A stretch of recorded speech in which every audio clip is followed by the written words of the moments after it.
All right. Well, do we have a motion? Can I make a motion at this point?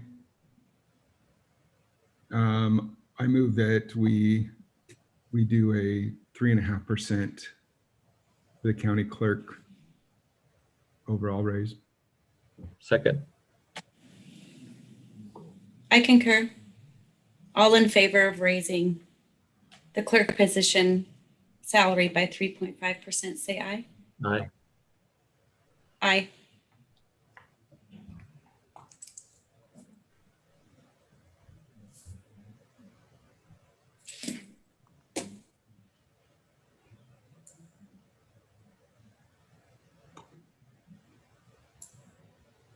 And then we're on to the sheriff. So Ken, you were mentioning, I mean, there's differences that we must meet, of course. And it would be naturally an 8.5% increase, and that's in the chart at the bottom of the graph. Is that correct? Correct. At the bottom, you'll see what the numbers we factored in, the 8.5% increase. So if that 8.5% increase to the base salary was applied, it would still keep us in compliance with the statute. And you can see the difference between with the same COLA and market adjustment applied to the captain, to where the total salary, including the incentives, the additional roll-ups, is 149, and 8.5% would take the sheriff to 153. Okay, that's what I understood.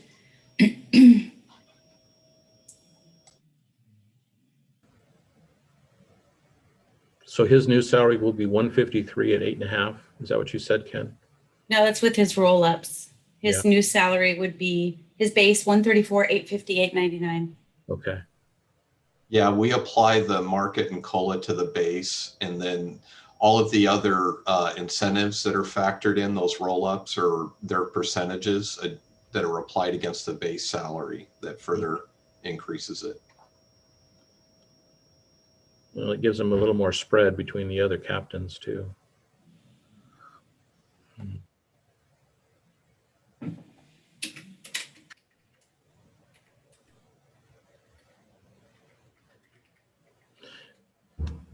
Ken, again, did he ask for more in his budget? Did he budget anything?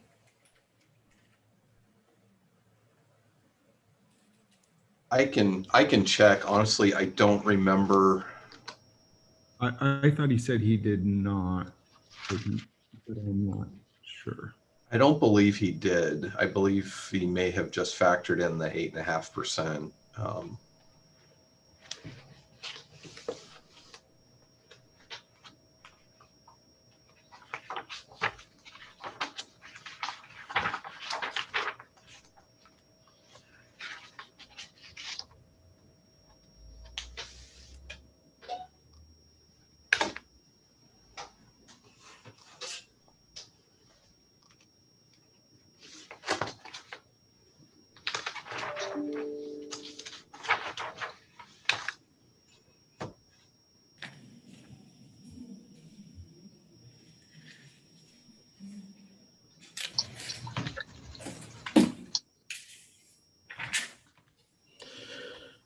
One thing that's, it may not be huge, but it is significant to those who are or can be disabled. If you look at Yamhill County's insurance, we're the only one that's paying for both long-term and short-term disability, and those are not typically low premiums. That's true. Would give him usually 66 2/3 or 60% of income for the rest of his working years until his Social Security retirement age, which at his age could be 67 or 68. So it's a pretty nice safety net. Being a sheriff, it's a nice benefit. Okay. It's something to note that's different than the others. Than the other sheriffs, and I wonder how that compares with the other sheriff's department. Actually, when it comes to the life insurance and disability, that's set by statute for law enforcement officers. There's a statutory limit that we have to provide. Okay.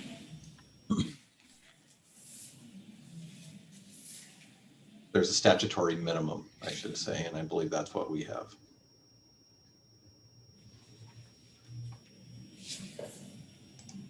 Well, I would move that we would accept his 8.5% increase and the budget submitted. Second. Agreed. All in favor of increasing the sheriff's pay 8.5% as requested, I'll say aye. Aye. Aye. All right. And if I may, it appears that YouTube is not our friend today. We've been having some difficulties with the live stream.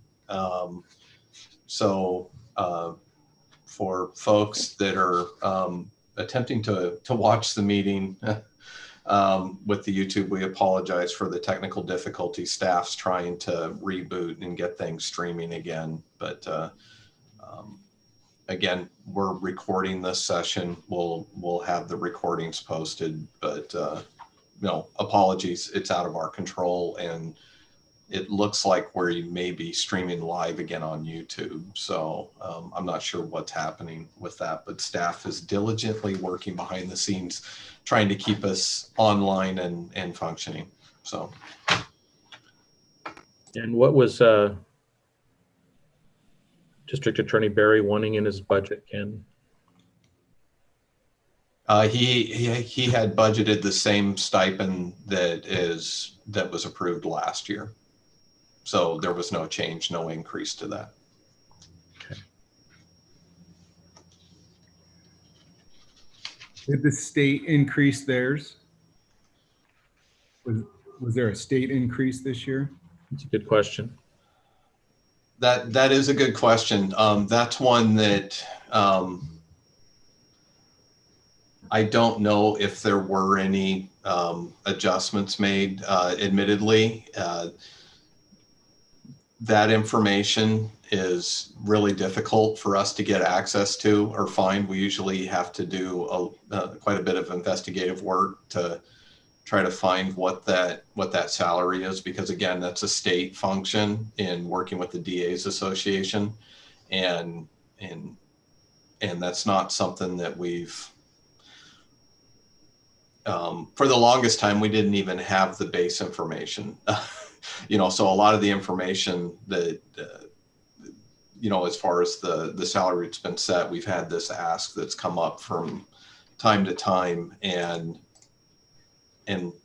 we struggle finding that information. Based on what it appears, there may have been some COLAs that may have been applied to it. Just looking at what HR input into the spreadsheet, it does look like it was held flat for a number of years, but it looks like there may have been an increase to that, or maybe there. So it looks like, so is 152,366 his salary now, and that's that. And I just did the math. That's a 4.1% increase over 146,366. So is that the new salary? Yeah. There. Okay. You can see that. Yeah. So in a sense, he's already gotten, if I'm reading this right, he's gotten a 4.1 on the base salary from the state. It's the stipend that we have control. In looking at the formula behind the scenes, it looks like that increase was strictly the increase in the stipend amount that was approved last year. There was an increase to the stipend that was approved last year that took it from 19,000 and some change to the current level at 25,000. So I believe that increase that you're seeing was the increase to the stipend that was approved last year. They're still using the base amount, the 126,672, as the state funded portion of the salary. And I don't know because again, HR manager before she was out had prepared this information, so I'm not sure if we even got updated information if the state had applied any increases to the base salary. Right.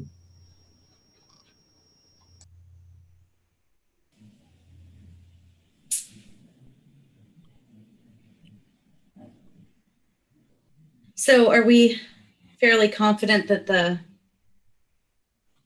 126 was just the salary in 2017? So in 2021, the last entry we have, or no, March 2021 says 152. So are we adding that stipend on top of 152? That's what it appears. Mhm. It's That's just a not. different way of doing it. Yeah, but Yeah. it is the number. It is correct. In hindsight, I think I'm gonna give some feedback to HR that I think we need to make some revisions to this on how we present this data, because it should be the salary that you're seeing, the 152,366 is the 25,694 added to the 126,672. Yeah. I would suggest a column of the salary from the state and then the stipend have its own column so we could follow the matrix and inflation on those numbers. Right. Okay. Yeah, it doesn't stand to reason that the salary from 2017 would be the current. So like it, oh, state funding above it. That's what you're referring to. Okay. Yeah. So again, this is where it gets complicated because you have that base level of funding that's a state function that we have no control over. And the only thing that the committee has acted on over the years was the stipend amount. And that stipend amount was held static for a really long time. Last year was the first time there were any adjustments made to that stipend. And it was the first time Brad had actually asked or made a request for an increase to the stipend. I'm sorry to ask this again. What was the stipend before the increase last year?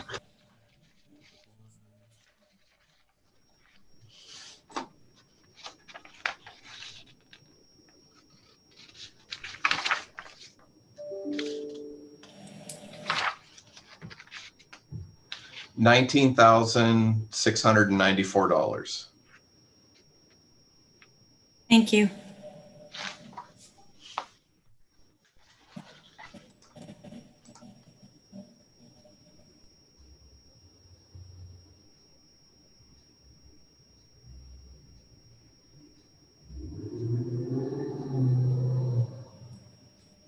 Well, I'm going to make a motion, then we can talk about it. But I think in light of, I mean, with a 4.1% increase, I would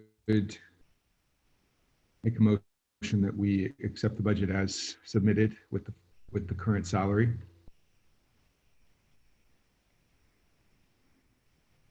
I'd like to note from Mr. Berry's presentation as well that the next year is probably going to be a lot of work.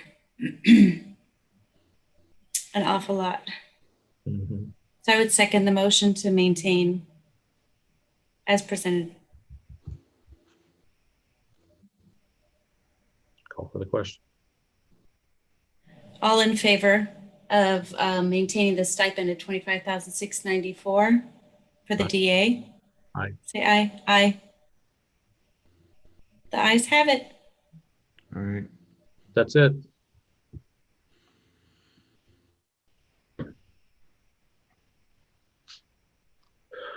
May I suggest a quick recess? We've been sitting here for 2 hours and my legs are going numb. So Yes, because in fact, we're at the end of the agenda as far as taking action. So the next step would be to adjourn the compensation committee and we'll need a little bit of break and then we can go right into budget committee for the next step in that process. okay. So I move to adjourn the compensation committee at this time. All in favor? Right here. Aye. Aye. Thank you. All right, thank you. So are we? What time do you want us to come back? Yeah. If maybe in 5 minutes or 6? and it'll be up to the chair, Denny, to call us back into order here in about 5 minutes. And it'll be the same meeting here. So you don't, you want, you can just mute cameras and microphones and we'll get everyone else back in the room. Okay. Okay. Thank you. All right, that's 5 minutes. Sounds good. Thanks, guys.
Ken or Carrie, can I request paper copies of what you just emailed? It's a lot easier to see them on paper. I had to make a Zoom a lot in order to see my. Rather than like sitting here and going back and forth.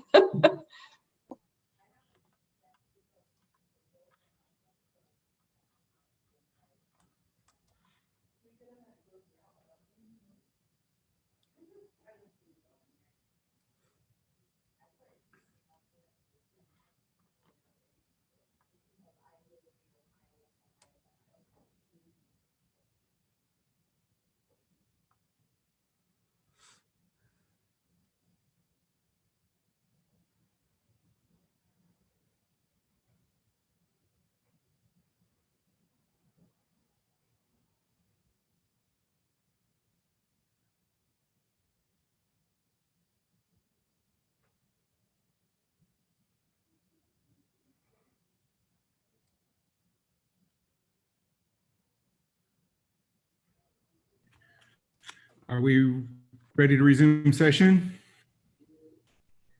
All right. Well, I call back to order the 2021-22 Compensation Committee.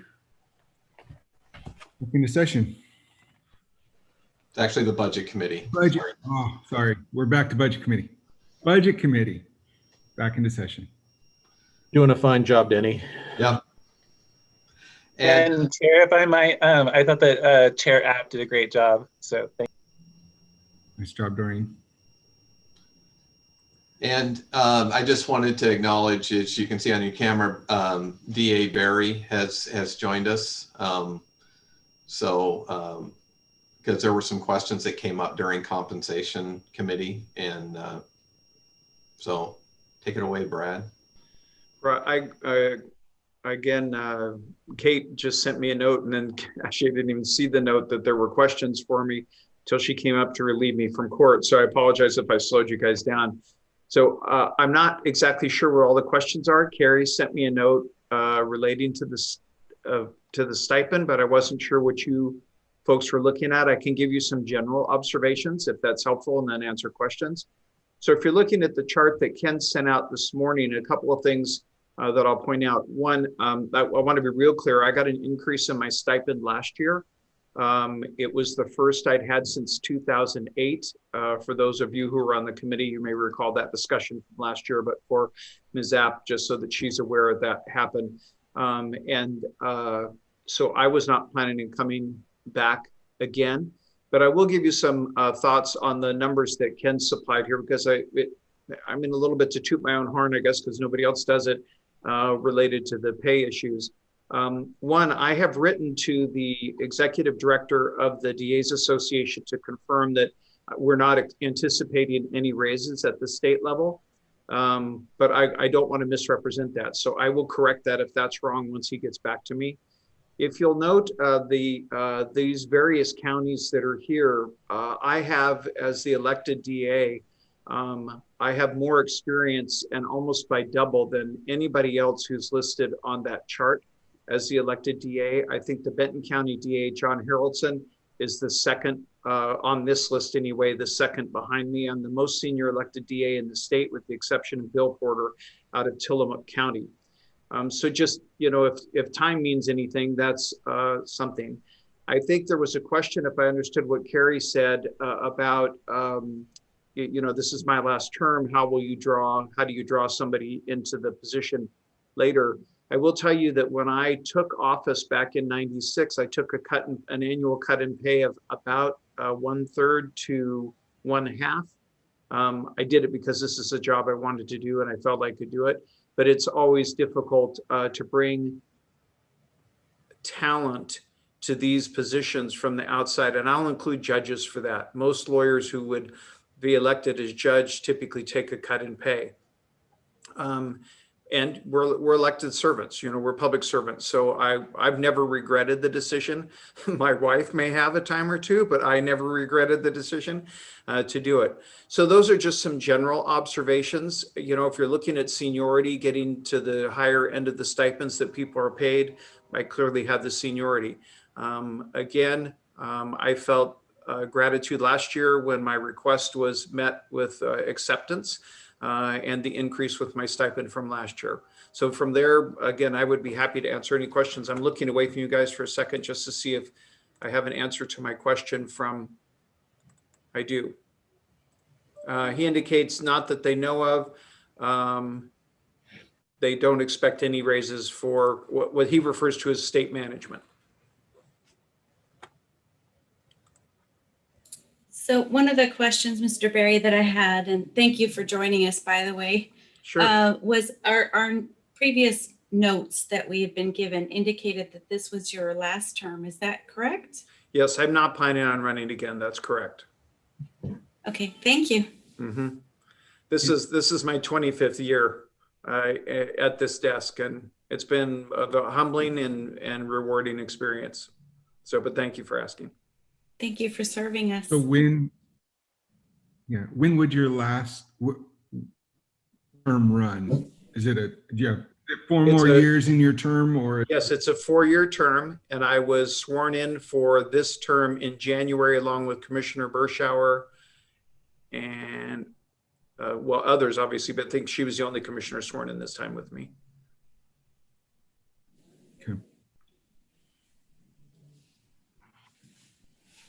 There are, just as you're looking at these issues, not just for me, but for other electeds there that are nearing retirement, the kind of your last few years in PERS, there are differences in PERS based on what you made as you go out. I'm not tier 1, I'm tier 2.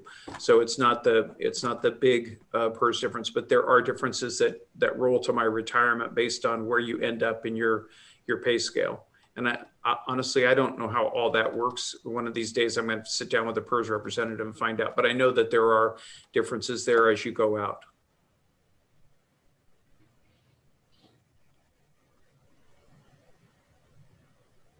Perhaps I'm not much help. No, those are No. questions we needed answered. And Great. can the discussion for I know that we accepted, but there will be further discussion, correct?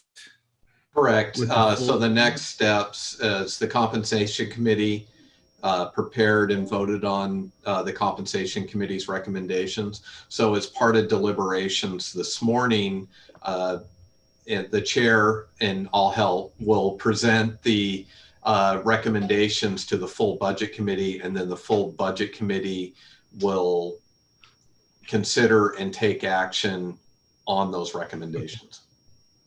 All right, thank you. All right, any more questions for DA Berry? Thank you for the consideration. I appreciate it. And thank you for all the hard work. The whole budget committee process is an endurance race. So thank you to every commissioners as well as Ken and the committee members. And I'll sign off. Thanks again for checking with me. Thank you. Thanks, Brad. Bye.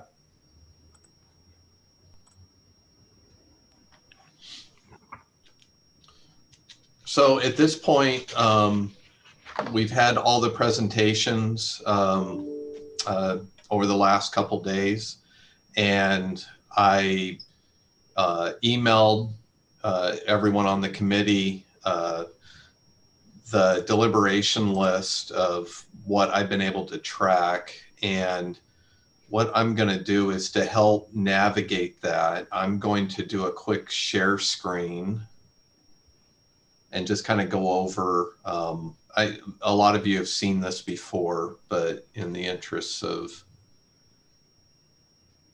make sure I have a lot of documents open, so I'm trying to make sure I select the right one here. All right, is everyone able to see the, and I know it might vary on screens, is everyone able to see the deliberation spreadsheet? Excellent. So when you look at it, and are you able to see my cursor if I highlight sections? I can. Okay, great. So what we have is through the presentations and discussions, there were 11 requests. A number of the requests were add back requests that were submitted and included in the budget binder. And until you get down to item 7 and further, those were, I added to the list based on discussions that were had during the presentations. As you scroll down, you will see this next category of community requests that have been submitted. They were submitted in advance to the public hearing because we didn't get any requests on Monday evening as part of the hearing. So all the requests that were submitted leading up to that were added to the binder, and they're provided for here on the list. And then you have the personnel requests, and all of these have memos associated with them in the binder for that department.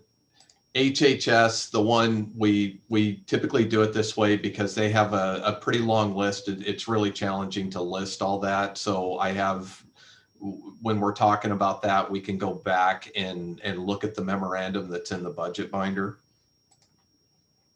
So that's the items that to help shape the deliberations, because what will happen is we'll have to go through and take action on each of these requests. And so there will be a motion, discussion, and depending on the action, you know, as an example, the DA's request for 90,000. The first step would be to consider, and if it's approved, the next step is, this is a general fund request. So because he's asked for an increase of discretionary funds, so that amount would get recorded here if approved. Most of these are general fund requests, except for the creation of the special revenue fund for the ARPA funds. In fact, almost everything is a general fund request. It's really when we get down to the community requests here. So as an example, if the board approves, if the committee approves the request from Aries about the radio equipment, the next step would be is determining which fund that are, we have several categories of fund that are discretionary, meaning we use these for one-time grants. There's no restrictions associated to the funds that they have to fall into a certain category in order to use that. And down below at the bottom, you'll see what is available. So for general fund, as an example, if you look at 1002, that $3 million is currently sitting in the reserve for the future. So if all of these general fund requests were to get approved up above, which is a total of 549,394, we would reduce the reserve from the future. And so then that number would be closer to the 2.5 million. So it's just a way to track on what funds are available for funding these requests. Any questions on any of that? Yes, this is Rick.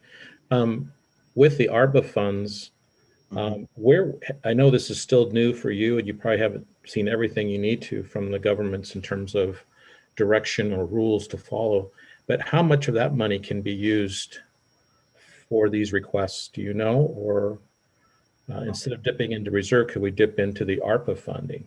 What I would recommend, because it's kind of twofold, that there is potential that we could use some of these funds to offset some of these requests, but because we, one, are still pending further treasury guidance on what the restrictions are, and also because the Board of Commissioners has not prioritized what funds they want to make available for certain programs, I would not necessarily include that as part of this discussion. However, if there's a request that you think As an example, the ERP project. If you think, you know what, this might be something that maybe we, you know, recommendation to look at ARPA funds to fund that, then maybe not approve the action here and then provide a recommendation to go and look at ARPA funds to make up that difference. There wouldn't be any specific action towards the ARPA funds at this point because they're still, we're not really ready or at a point that we can, you know, make decisions on what funds are going to be made available to fund requests or projects. And we did not do because this is being newly added to the budget, we didn't necessarily do any solicitations for project requests or funding requests specific to ARPA, if that makes sense. Yeah. Okay.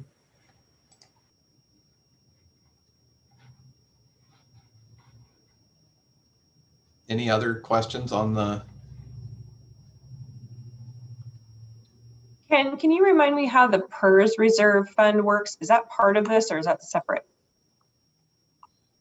So we have not historically included the PERS reserve on this. If the committee and the board would like to take action on the PERS reserve, I think that would be a separate action because depending on the mechanics, if we wanted to move, let's just say as an example, like we did last year around the insurance reserve transfer, I think that would be the exercise or discussion to be had on the PERS reserve. So if you wanted to take a portion of or the entire PERS reserve and transfer it back to 1002 and then discuss the mechanics on how those funds would be transferred out to departments or you know, how those funds would be allocated, that would be a discussion item that we can add. That's why there's blanks. I left room because I do realize that the committee's not bound by this list. This list is what I have documented on request to help guide the discussion for deliberations, but also recognizing that there could be other discussions to have that we can add to the list as well. Okay, and just for history, the PERS reserve fund was, how was that funded over time and what was the general purpose? Was it to sort of, you know, soften the impact of PERS increases per department? Yep. And it was general fund. It was all strictly discretionary general fund transfers to Fund 80. The only difference, the only slight modification to that is in the past, there was a couple of interfund loans where funds were borrowed from the insurance reserve. And so you're seeing those payments coming back into the, you know, so that's a little bit different. But again, that's to get it back up to the level of transfers that previous committees and boards have made in the past. Okay, thank you.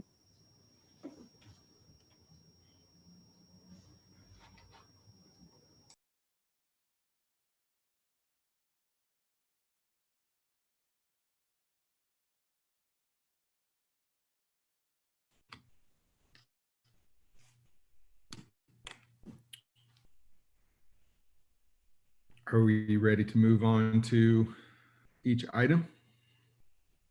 Sounds good, Chair. I am ready. All right. Ken, am I to walk through each one of these or do you bring them up and we discuss?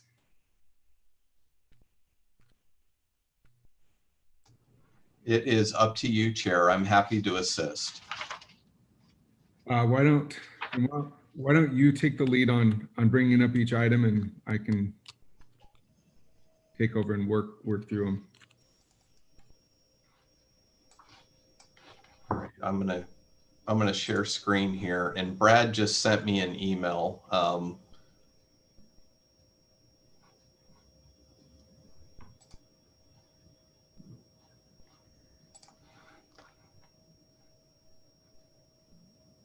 And Brad, could we have Brad rejoin and clarify what his request is? Because I'm going off the memo and I saw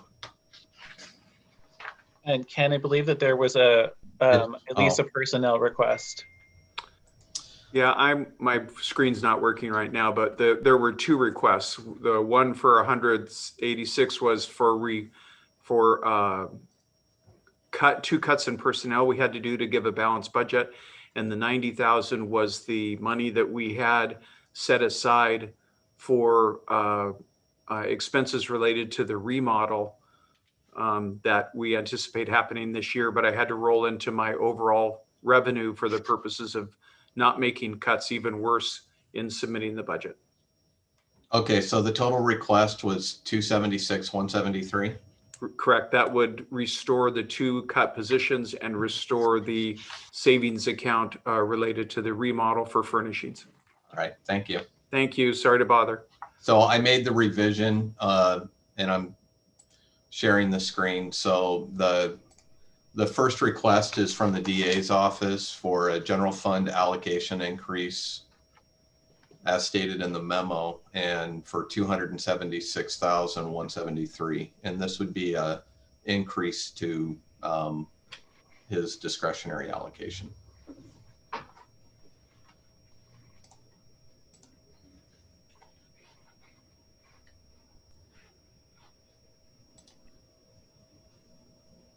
So that is not in the budget. That is what he's asking to add to his budget to make it back to where it was originally. Correct. If this is approved, we would go back into the budget and we would adjust his expenditure lines to add back those specific positions to reflect the increase in discretionary revenue. All right. Well, anybody wants to start discussion? I have some thoughts on it, but anybody else has something to share? Denny, our chair, Elmer, this is Casey. I think that with the caseloads that are likely coming up and the backlog, as DA Barry often says, justice delayed can be justice denied.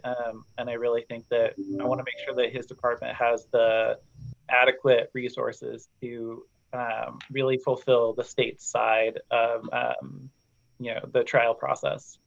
So to me, especially the positions are an important component of that. Chair, I would agree with Commissioner Kula. I think that I had in my notes that the backlog of cases has risen 470%. And a lot of those cases are very important domestic violence ones that are now kind of running behind. And so I do think it's necessary to get that FTE back up to where it should be. With regard to the furniture allocation, the remodel is happening. And so, we can't, I don't feel like we can say no to putting furniture into a brand new remodeled building. And from what I saw with my tour, that process has been very responsible in the sense that there were 3 or 4 different designs being considered and different price tags. And there was, some push and pull there to make sure they were getting the biggest bang for their buck. So I want to make sure that, if they had that money in there and they were counting on it to furnish this new project that is already going through, then we make them whole on that as well.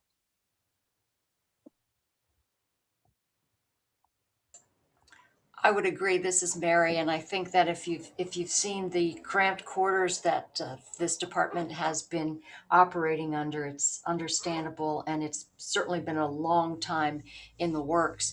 And as far as the caseload and the number of cases we're seeing, and as Commissioner Berschauer mentioned, the dramatic increase in domestic violence cases, and we see abuse cases, and we've had a number of really expensive cases. We've got those 2 homicides that are going to be, they're very expensive to litigate.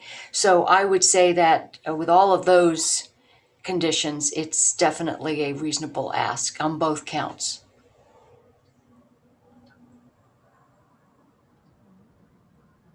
Okay, well, I agree with all three of you guys. I feel like that number, that 400 and some percent increase rattled around in my head last night. And the thought of being as understaffed as when he told us that how little increase they've done over the 24 years that he's been there of staff while taking on considerably more, plus this year alone doing, the numbers of this year. I think it'd be not responsible to keep the staff up and possibly, it seems like maybe more, but the minimum of restoring the staff to where it was. I'd like to add that one of the primary functions of government in general is to serve the people, and even broadly based across our country, our Constitution says that we are entitled to a speedy and fair trial. Just to the very foundations of what our country stands for and what we profess to value, this is incredibly important that people are not mishandled in this affair, not defendant or plaintiff in either case. I would support funding the DA's request. Also, I would also. Do we need to take a motion on this, Ken? Is that okay? Yes, we're going to need a motion on each of these items and then a decision on how to proceed. Okay. I will move that we approve the district attorney's general fund request in the amount of $276,173. Second. This is Casey. All right. Any more discussion? All right. All in favor of accepting the request of $276,173 for the district attorney, say aye. Aye. Aye. Opposed? Sorry, I was recorded as an aye. I didn't get to my mute button in time. Thank you. All right. Passes unanimously.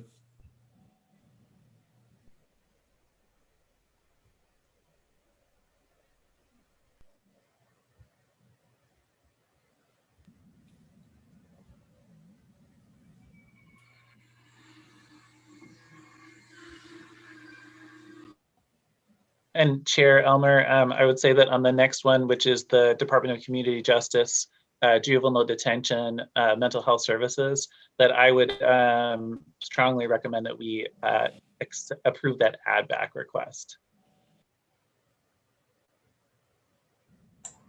You muted out on the last of what you were saying. I would strongly recommend, Chair, that we approve the add back request for mental health services for juvenile. Did you hear me? Yes, got you that Great. time. Thank you. Any further discussion on the add back for juvenile detention? Mr. Chair, I'll make a motion to approve. Second. Second. And are we just approving the number, the first one, correct? Just the first one. Okay. Correct. All right. Any other discussion? All in favor of the request of $38,528 from juvenile detention, signify by saying aye. Aye. Aye. Aye. Oppose? Thank you. Passes. On to juvenile detention.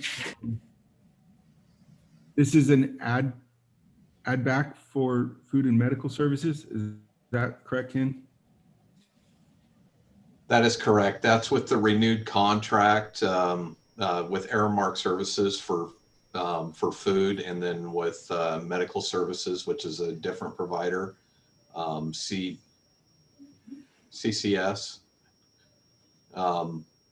For medical services. This is an overlap. It's the same medical and food services that is in place for the jail. Juvenile also receives the same services.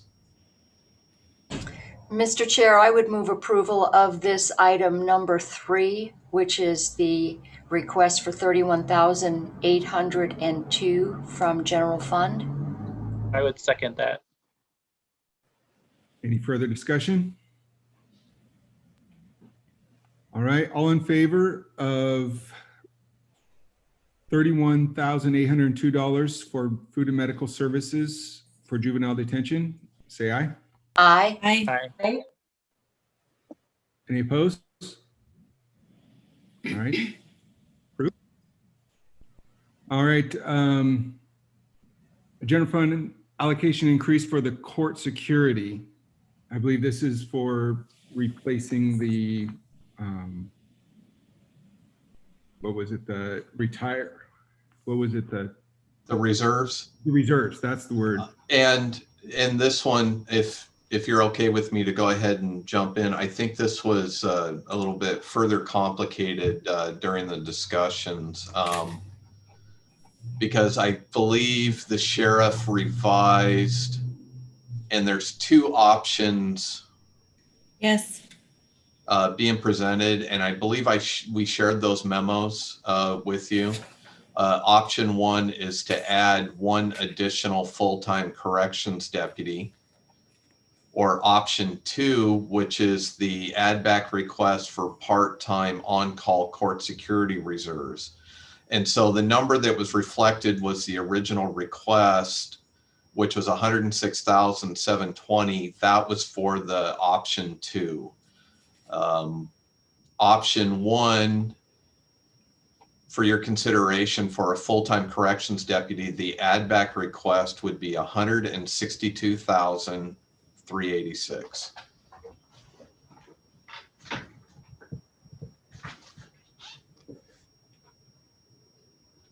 And Ken, this may be, oh, sorry, Chair, if I may. Oh, of course. Ken, I guess that this might be a question for the sheriff, but he indicated that his reserves deputies are, he's seeing the need in the future. And so what I would wonder about is if we were to approve the new regular deputy, whether he would keep on the reserves until such a time as they're ready to leave, and then he would add a fully compensated deputy. So I guess that's just a question I have. I value having these reserves around as long as they want to be with us, but I also want to make sure that we have top-notch security.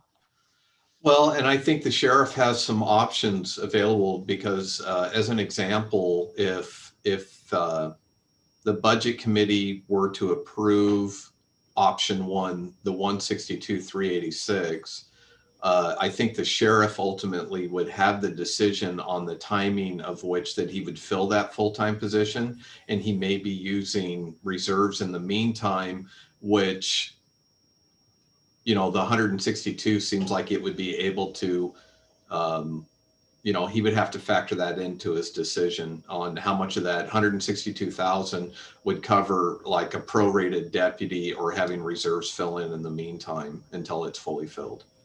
So I think he has some options with the funding request.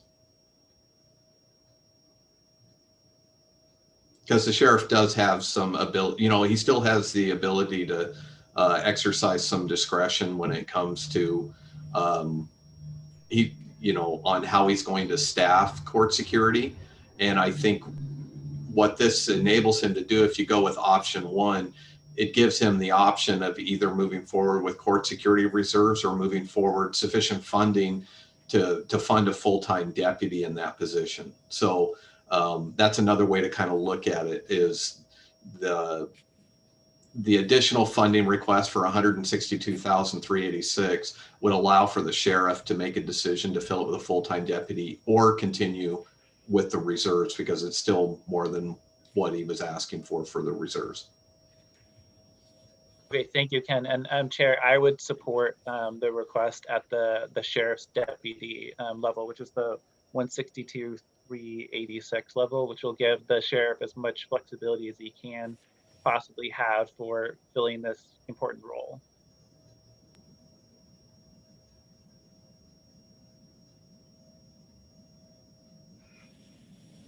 Okay. Chair, I am the liaison for the sheriff as well as the courts, and I've noticed that in some of the meetings lately, there is a very significant concern over safety, especially from our judges. The way that the courtrooms are designed, they're not exactly the safest. So I do think that it's imperative that we make sure that that courthouse is covered and our judges are safe and the staff is safe. And I think this is, if it's not, a significant problem now, it's going to continue to be a problem because we're seeing this in other ways too, from, voluntary, like police reserves and firefighter reserves. And it's just harder and harder to keep people on and trained and to be able to schedule that too. So I feel like if it's not something we address this year, it's going to be something that we address in coming years anyway. So I would be in favor of approving the option one that gives him the full authority to hire somebody for that position, and however he sees fit to implement that is up to him. But I do think it is an ongoing concern that the safety inside of the courtrooms. Mr. Chair, I would move approval of option number 1, which is the 162,386. I would second that, Chair. All right. Do we have any further discussion? All right. We have a motion to approve the $162,386,000 for the add of 1 full-time correction deputy. All in favor of this motion, say aye. Aye. Aye. Aye. And Aye. opposed? Aye. All right. That passes.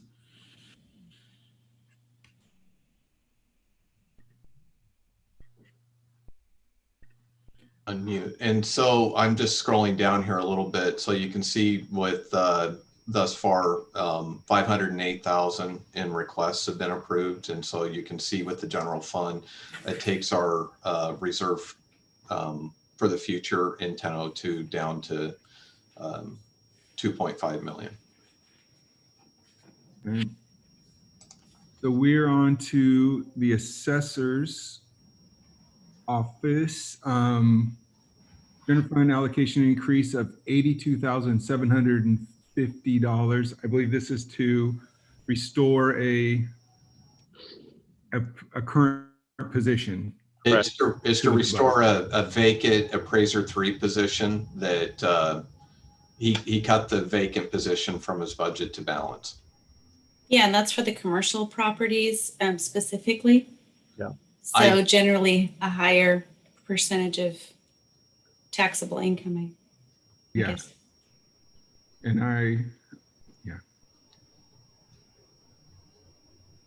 any discussion on this?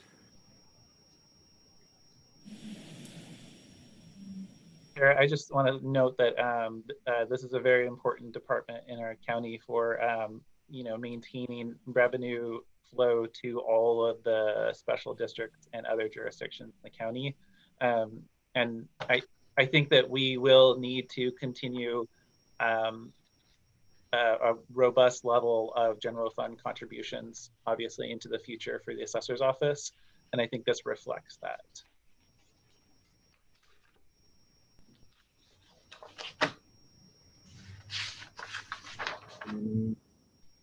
Anybody else? I'd like to mention that if we're lacking in the area of having a commercial appraiser where those tax rates and those values need to be adjusted, or if those adjustments are further delayed, then, there is that potential, I suppose, that a greater of the burden or the funds that are being, brought into the county to support the community would be more heavily weighted on individuals. And so would certainly think it would be important to make sure that there's fair application of this process. The only additional information, and it's completely up to the committee on how they want to proceed. The one point of clarification,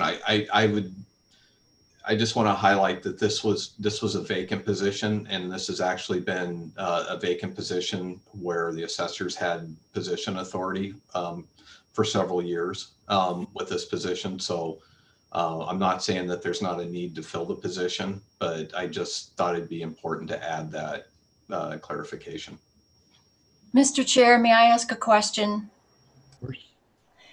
Thank you. Ken, you bring up the point that it has been vacant. So as far as vacancy savings, how does that stack up with the request now? We've had this vacant for 3 years. Do those add up to? Apparently not, if it had to be cut to balance the budget.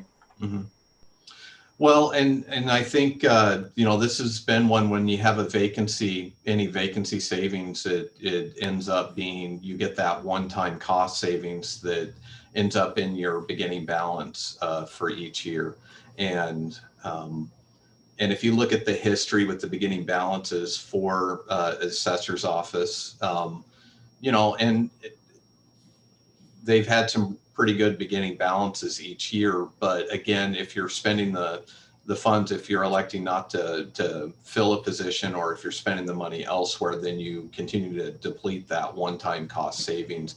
And I believe we're at a point with some of the increases over the years that, the beginning balance was not there, because like Derek correctly pointed out, sometimes the discretionary revenue has not kept pace with the increases, and he doesn't have a very diverse revenue portfolio. So he relies on those discretionary funds. And so what we've seen is steadily, if you look at the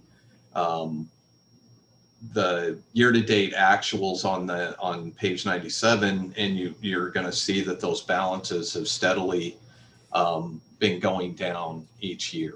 And so that's reflection.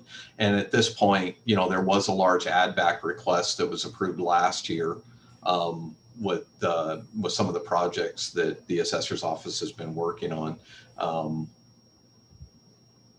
So again, we had to cut the vacant position for cost savings, and based on what Derek was presenting, it sounds like he has intention to fill that position, and there's a need for that position based on guidance that he's getting from the state. I just wanted to highlight that, that this position has been vacant, and it sounds like he's intending to fill it. I don't know if I answered your question, Commissioner. I gave a really long answer. No, well, actually you did, and then you unanswered it, because I need to basically, if this position was not filled for 3 years, and I guess the bottom line question would be is if it hasn't been filled and there would be a desire to fill it, but they've been able to maintain by not filling it, then to me the justification for filling it might not be, there might not be urgency. It might be one of those things where wouldn't this be great? But I would be more inclined to say if there's no urgency to it, then I might wait a year. Chair, if I may, sorry, I'm getting confused. Chair Elmer, Commissioner Starrett is definitely channeling my thoughts as well about it. One thing I recall, we don't have it in front of us here now. I don't have it, is last year's budget document. And I remember that we were presented with essentially a zero ending balance. And right now we have 113,000 as a beginning balance, or a proposed forecasted beginning balance. And so I do see that there is more cost savings that ended up in the budget than was predicted. And I just want to acknowledge that I think it's important for us to see what is said will be the ending balance and what looks like the beginning balance will be. And I think a lot of that beginning balance that you're probably seeing budgeted is, he hasn't filled that appraiser 3 position this year, so that could be contributing. And again, he may be using, because sometimes I will say that sometimes at the operational level, decisions are made because you may have unanticipated costs or some other projects that you're implementing. And so as a result, you may hold a position open or not necessarily fill it because you may need those funds in another line within the budget. So that's why you're probably not seeing the full, in that 113,000 probably doesn't represent the full vacancy savings associated with that position. So it's obviously being spent in other categories within the budget. I have another question if anybody knows. Do we know, because I don't recall this, but do we know whether we are actually behind on the commercial appraisal schedules for their performance? That would be a Derek question. He is still in the audience if we needed to ask. Would you like to have Derek join? I would. Yeah, let's bring Derek in, please.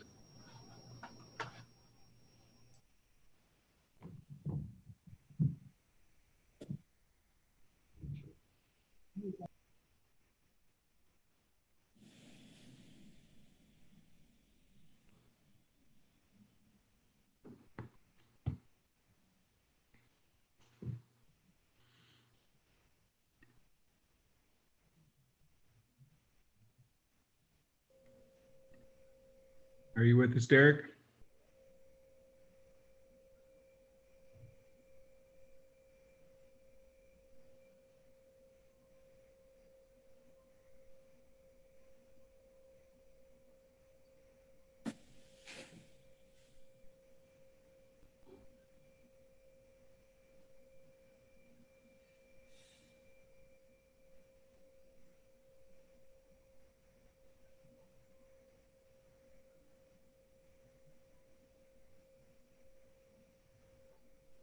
Hey, Derek, are you there?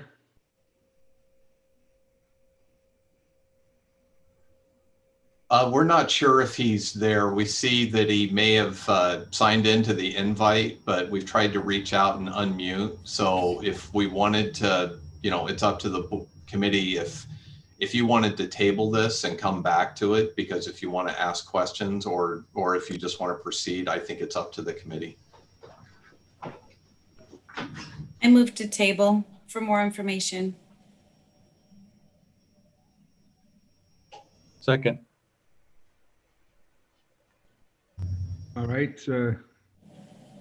All in favor of tabling this until the end to see if we can get in Derek in front of us, say aye. Aye. Aye. Opposed? All right. Officially tabled.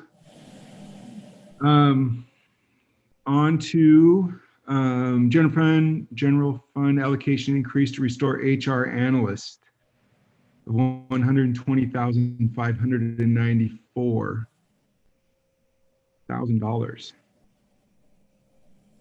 So, Oh, sorry, go ahead, Ken. no, go ahead, Commissioner. I just wanted to note that I think that with our human resources load and what we've seen over the past year with new regulations and the pandemic and new Family Medical Leave Act, that having this new position would be very important, or it would have been very important and great in the past. And with the strain that we're under right now, I think it's even more important, especially from a risk management perspective, getting out in front of things before they become a big deal. I was just going to just quickly say, because I know during the discussion, there was a suggestion that I come back and possibly ask for more than the one position. And what you have here again is what we originally proposed as the one position.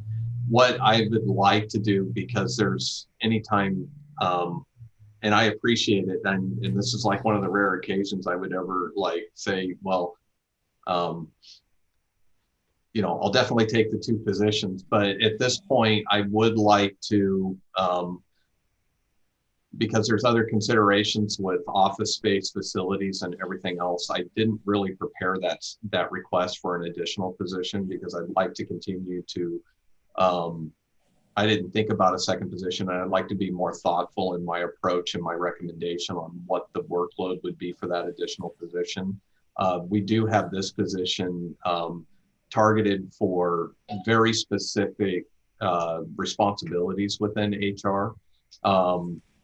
Because HR covers a wide range, but we do have plans in place on what this position's primary role and focus will be, which is really around leaves and benefits are the two main categories. And then I just would like to reserve and acknowledge and say thank you.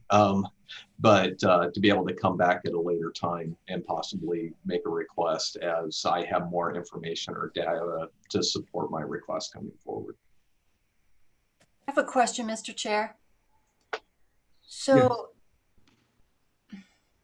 in other words, you're asking us to basically just approve this, and then we would have more information on the specifics of the position itself or an additional position. Ken?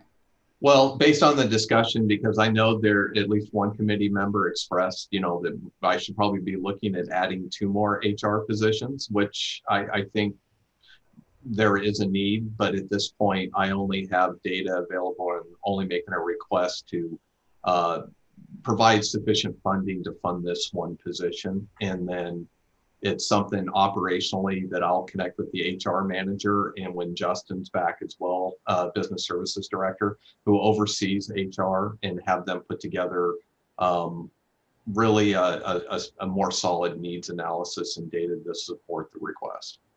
So at this point, I'm only asking for the one position. Okay, and maybe this isn't appropriate right now to bring this up, but we've got 2 staff members in this office, Carrie and Carolina, that are just doing some major league heavy lifting. And I'd love to be able to find a way in this budget to see that they were given some consideration for that. They're doing, I think, more than anyone ever expected them to do. And I don't know how we factor that in, but if we're going to be making an ask, I think, charity begins at home. I'd love to see them, show them some love at some point. I second that, Commissioner Sterrett. What I would like to do, because it's not typically the format for those, is maybe I could first have a meeting with the current chair of the board, and we can look at 1013, and we can discuss some options, and then we can circle back and meet with the board of commissioners. I think any types of changes within 1013, and knowing that we have a pretty good ending balance in Fund 1013, that I think we could make some, whatever is ultimately decided or revisions to that is something that could be made in June prior to the final adoption of the budget. And it wouldn't necessarily trigger a need to reconvene the budget committee or do something along those lines. But I think it's good to have the discussion here that we'd like to make some changes to 1013. Thank you. That makes sense. Well, with that, I would make a motion that we would approve the allocation for an increase to restore the HR analyst position. Second that, Chair. Any further discussion? All right, all in favor of increasing the allocation to restore the HR analyst of $120,594, say aye. Aye. Opposed? Approved.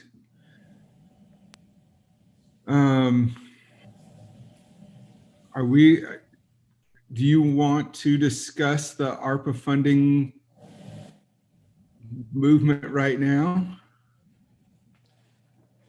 Yeah, I think this is a relatively simple action. If you were okay with the memorandum that I provided and what it would look like in the budget, just knowing that, it's very general. It's just to make sure that we fully appropriate the ARPA funds and have it available for the board to be able to make decisions in the next budget year for how those funds are going to be spent.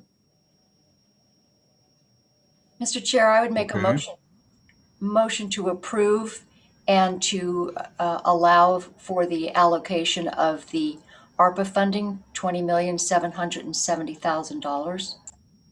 I would I second would that, Chair. second. Third. All right, any further discussion on this? I am not even sure how to say that again. All in favor of allocating the ARPA funds? Is Aye. that correct? Can't, yeah. Aye. Aye. All in favor, say aye. Okay, all opposed? All right, that would be approved.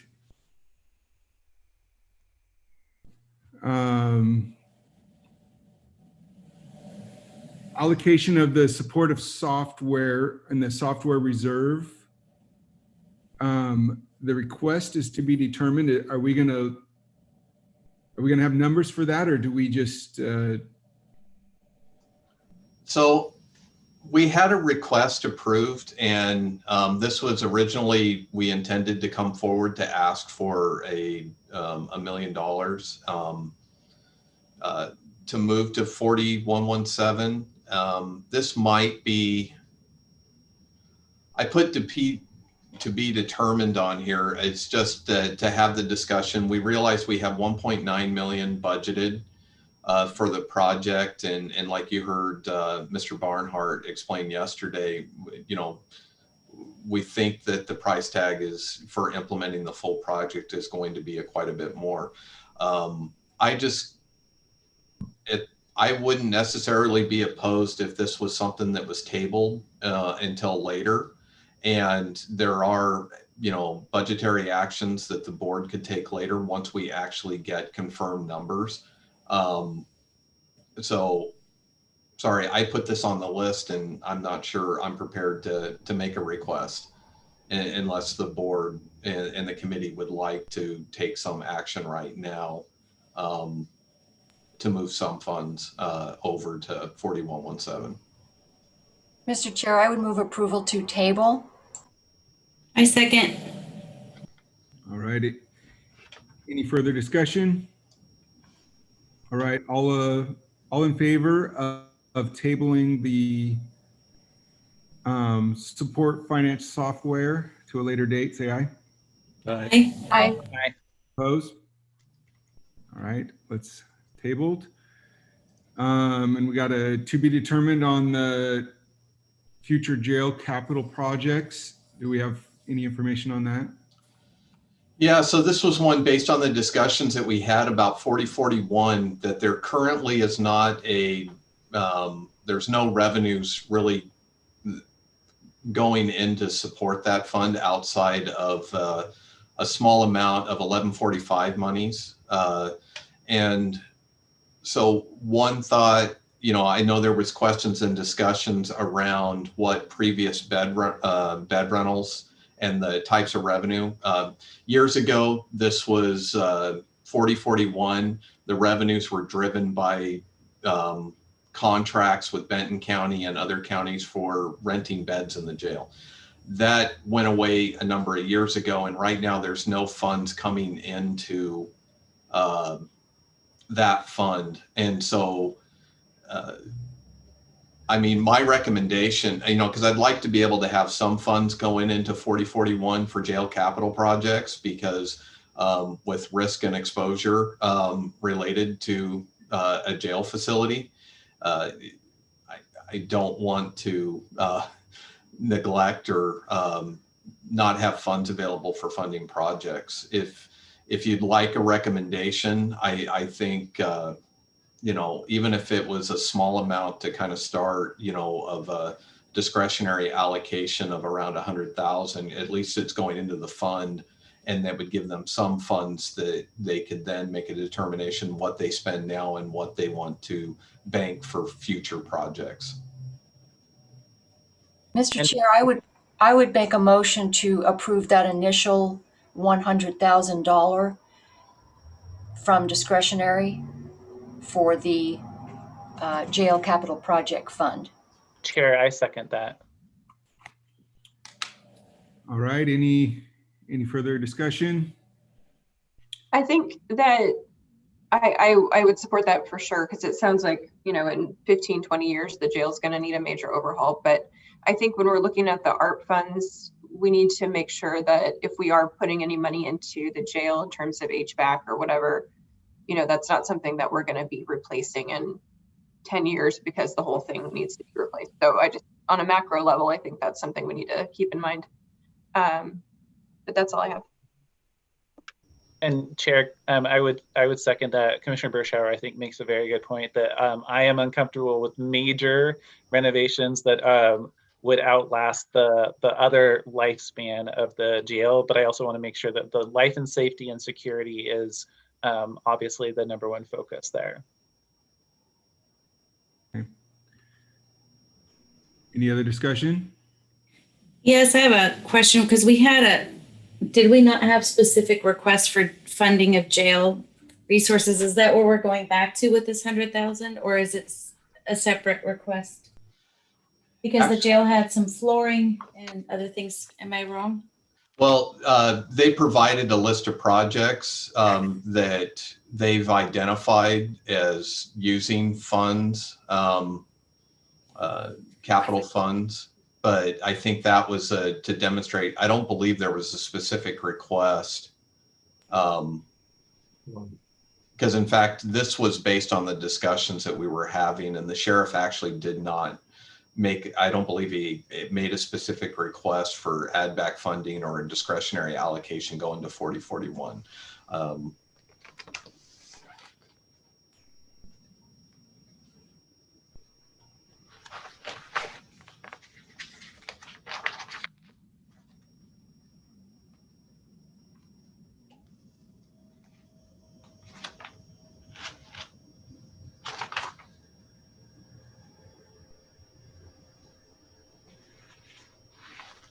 Admittedly, I was kind of confused with the memorandum that was provided, and I think it was intended, these are projects that they intend to do, but some of them didn't have a dollar amount attached to it, like the window tinting and lighting. Some of them had some estimates provided, so. And is this going to be a yearly? Is this something that is every year? It's just a part of the yearly budget? So how this is going to reflect, so if this is approved from a general fund, this would be an annual general fund allocation. So that discretionary allocation table, we would add 4041 receiving $100,000, you know, subject to review each year. But we would essentially start setting up on the allocation table, and we would start with the first transfer of 100,000 for the effective July 1. So 100,000 would be transferred into 4041 this year. All right. Okay, any further discussions on this? We have a first and a second. All right, so all in favor of a general fund allocation of $100,000 to the jail capital projects, in favor, say aye. Aye. Aye. Aye. Opposed? Okay. On to the jail maintenance, general fund allocation increased to restore a maintenance 2 position of $79,000. And this is another one where the sheriff did, this was Joe Moore had presented this budget. And admittedly, I know he mentioned that he and I had discussed that position being cut, but I honestly don't remember with everything else, I guess, that I have on my plate. And so this did not come with the request, and I put this in the same category. I think maintenance of the jail and a lot of the exposure and risks associated with keeping up on repairs, and then also especially with pandemic response and all the additional responsibilities that they, you know, both maintenance and the deputies have to perform to keep COVID out of the correctional facility. I think it's really important to restore that second maintenance 2 position or provide sufficient funding to put that back into the budget. So my apologies. This was one that there was not a formal request made by the facilities manager or the sheriff. This is the budget officer coming forward and the county administrator and saying, I think this is an important position that we need to restore. The work is definitely there for maintenance. I think Joe Moore really, being Joe Moore, he'll be very humble in what he presents, and he was highlighting, all the great work his staff is doing, but the facilities maintenance have a lot of ground and territory to maintain. And the jail in itself, they are maintaining a city, a 7-day a week, 24 hours a day city over there. And I think it's really important that we make sure we have sufficient personnel to cover all the maintenance requests. So then that way, hopefully we reduce the capital needs as well. We get more lifespan, then there's less demand on capital expenses later. I move to restore the maintenance 2 position of $79,000. Sheriff wants in now, and Derek wants in. Chair, I second the motion. Sorry, I was confused by background. Okay, we have a first and a second. Any discussion? Further discussion? All right, all in favor of a, go ahead. Sorry, I was just gonna say, I was looking back at the line item. It looks like 2 positions in this line item have been approved for 19, 20, and 21. So it looks like historically we have had 2. So I just want to make that. All right, thank you, Commissioner. All right, so all in favor of the general fund allocation increase? Can you stop moving that so I can read it?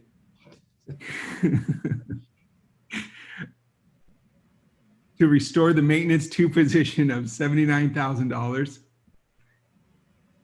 In favor, say aye. Aye. Aye. Aye. All right.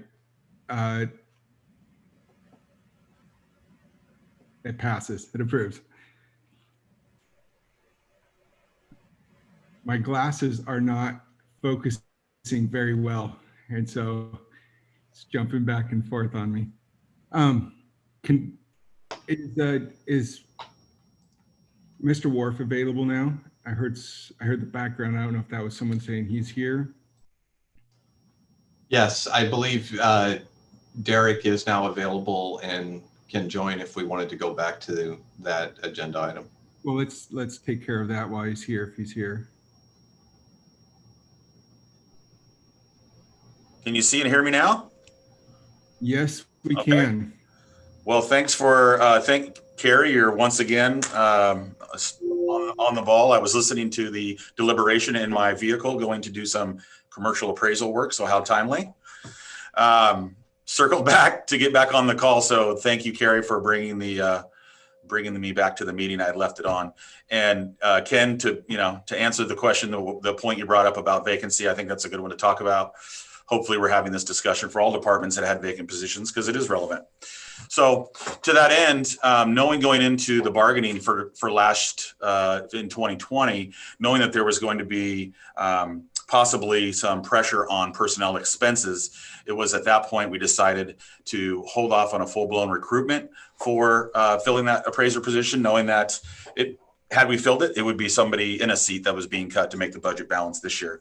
Prior years, we weren't ready. To be honest, we had hoped to fill the position. There were some constraints in terms of what we were paying for that position relative to our friends to the north in Washington County, 15, 20 minutes away from here. The pay gap, we really couldn't get qualified personnel. So it had to be either an underfill or promotions from within, which we also weren't ready for at the time. So bringing us forward to the request this year and what I believe we can do now that we are, I'll say both more competitive in the compensation arena, but also from a standpoint of our appraisal plan and the models and infrastructure we've built so that we can start doing a reappraisal of commercial. Reappraisal has been a topic we've discussed for residential and rural accounts for the last 3 years. That is an effort that's been neglected for 25, 30 years in our county up until about 3 years ago when we started up the effort again. Commercial, it just takes a different appraiser to get that job done. So this position would be a commercial industrial, a second position.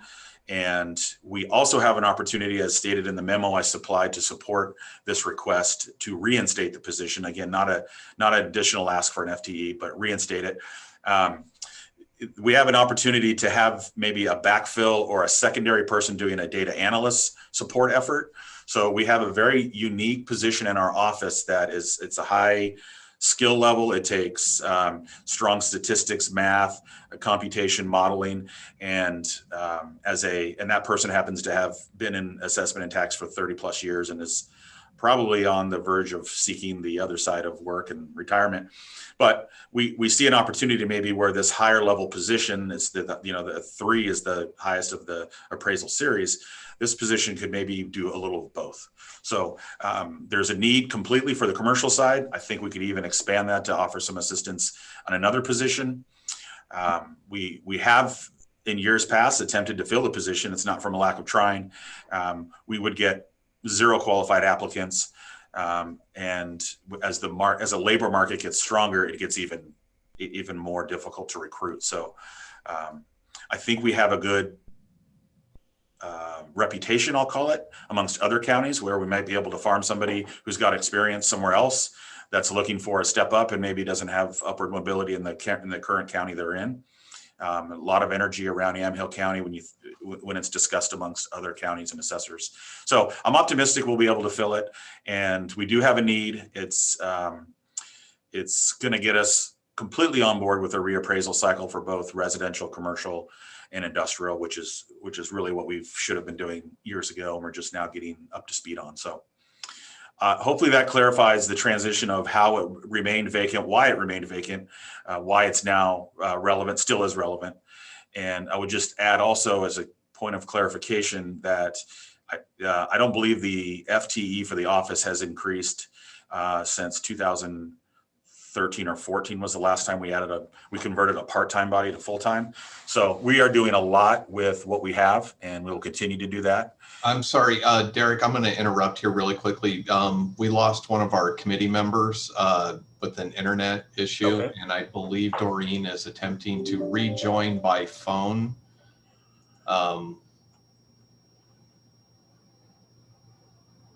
It's like we got her. So we added the phone number. I just wanted to confirm that is that Doreen? And I'm not sure if we have to unmute.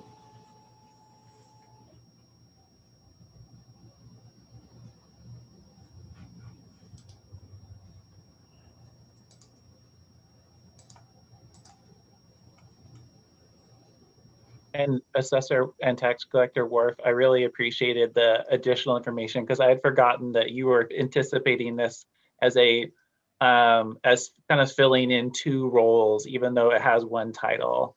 Yeah. And I really appreciate the GIS and pictometry component. So your data analyst component, I think, is an important part. Sure. Thank you. Fundamental. It really is. Well, now we lost Ken. Now we can really get this going. You guys ready? Oh, wait, there he's back. I think at this point, we're trying to get instructions to Doreen because we don't have the ability to unmute. So I think she's going to have to unmute. So, okay. Oh, there's Doreen. Yeah. Sorry. No, welcome back. Hi there. Sorry, full internet loss in the house. So, oh, man, how timely. Sorry. I'm not sure where you may have dropped off. Do you recall the last things you heard, or something I can add to the discussion? I believe I heard most of your presentation. Okay. I missed all of the one prior to that. So basically, what I'm going to summarize what I believe you said is basically we haven't really been up to par for decades in how we're handling the commercial side altogether. Is that kind of fair? And so as we're trying to move into, correcting that. So we're not technically behind on assessments per se. It's just we're generally out of bounds overall. Well, I mean, we're as good as the inventory that we appraise. So if we haven't been to a property in 20 plus years, we don't know what's been added or deleted, removed, expanded. And so I think it's probably safe to say there's many people paying on the other side of the equation as the underside of the equation. And to calibrate that, we have to do physical reappraisal. So we have to get out there and see what's there. It hasn't been a concept in this office since 95, 96, 97. Some of that has to do with legislative impact and what people perceive to be, what would work under Measure 50 and state law.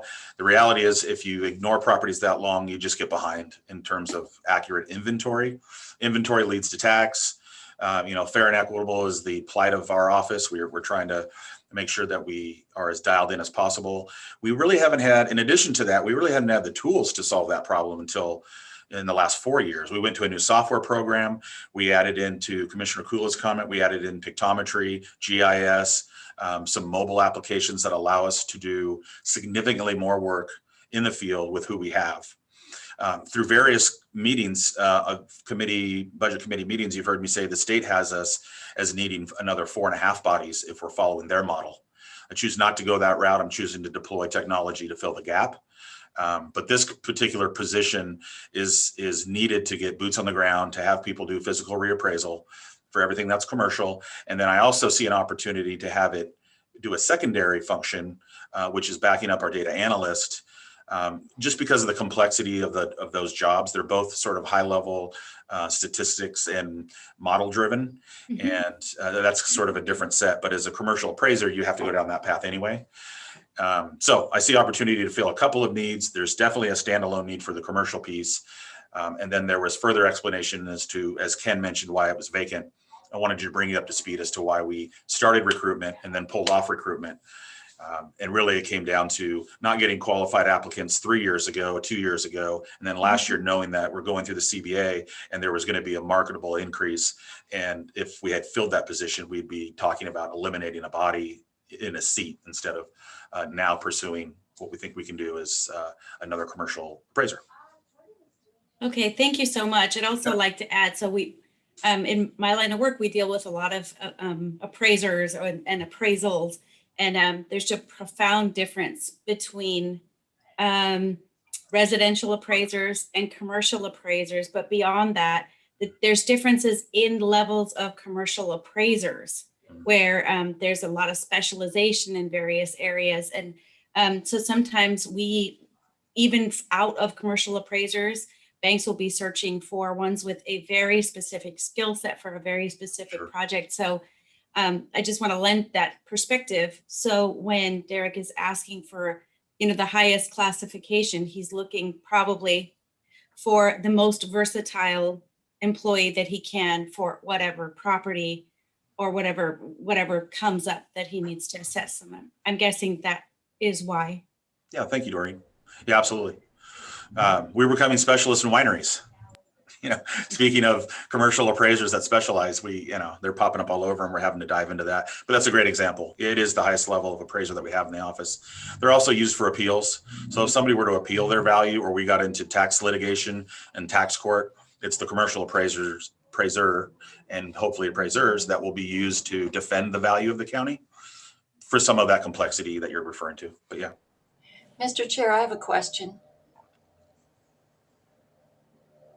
So Derek, last year there was a significant add back.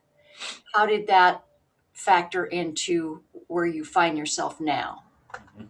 So reflecting on last year and as you said, a notable add back, we had been riding the wave of vacant positions for lack of being able to fill the positions for various reasons.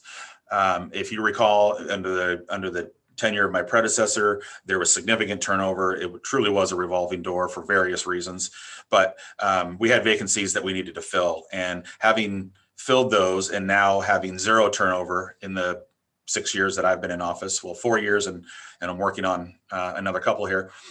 We've had no turnover. So without turnover, you don't have vacancy, and without vacancy, you don't have a beginning balance.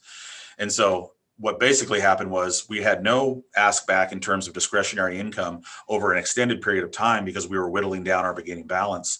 Now that we have fully staffed and we have no turnover, we ride the wave of personnel expense increases. As the increases go to personnel, so goes our ask. Last year was a big catch up because we basically had no discretionary as personnel expenses were over that same 5-year period. I think they were up almost 40%. And we were using our vacant positions to offset having to ask for general funds. We filled those positions. Now that's not an option. We've got a great staff. They're all on board, and we're building some tenure. We're building some expertise specific to Yamhill County. And we needed both. We needed to catch up and fill the spots, and we got one more to go. Thank you.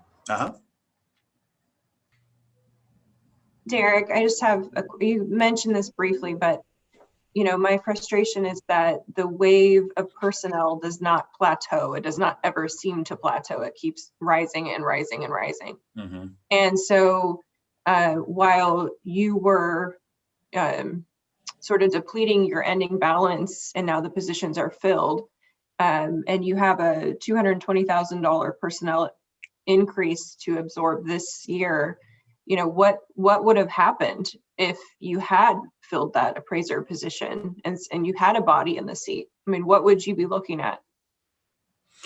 It would be cuts. It would be personnel cuts.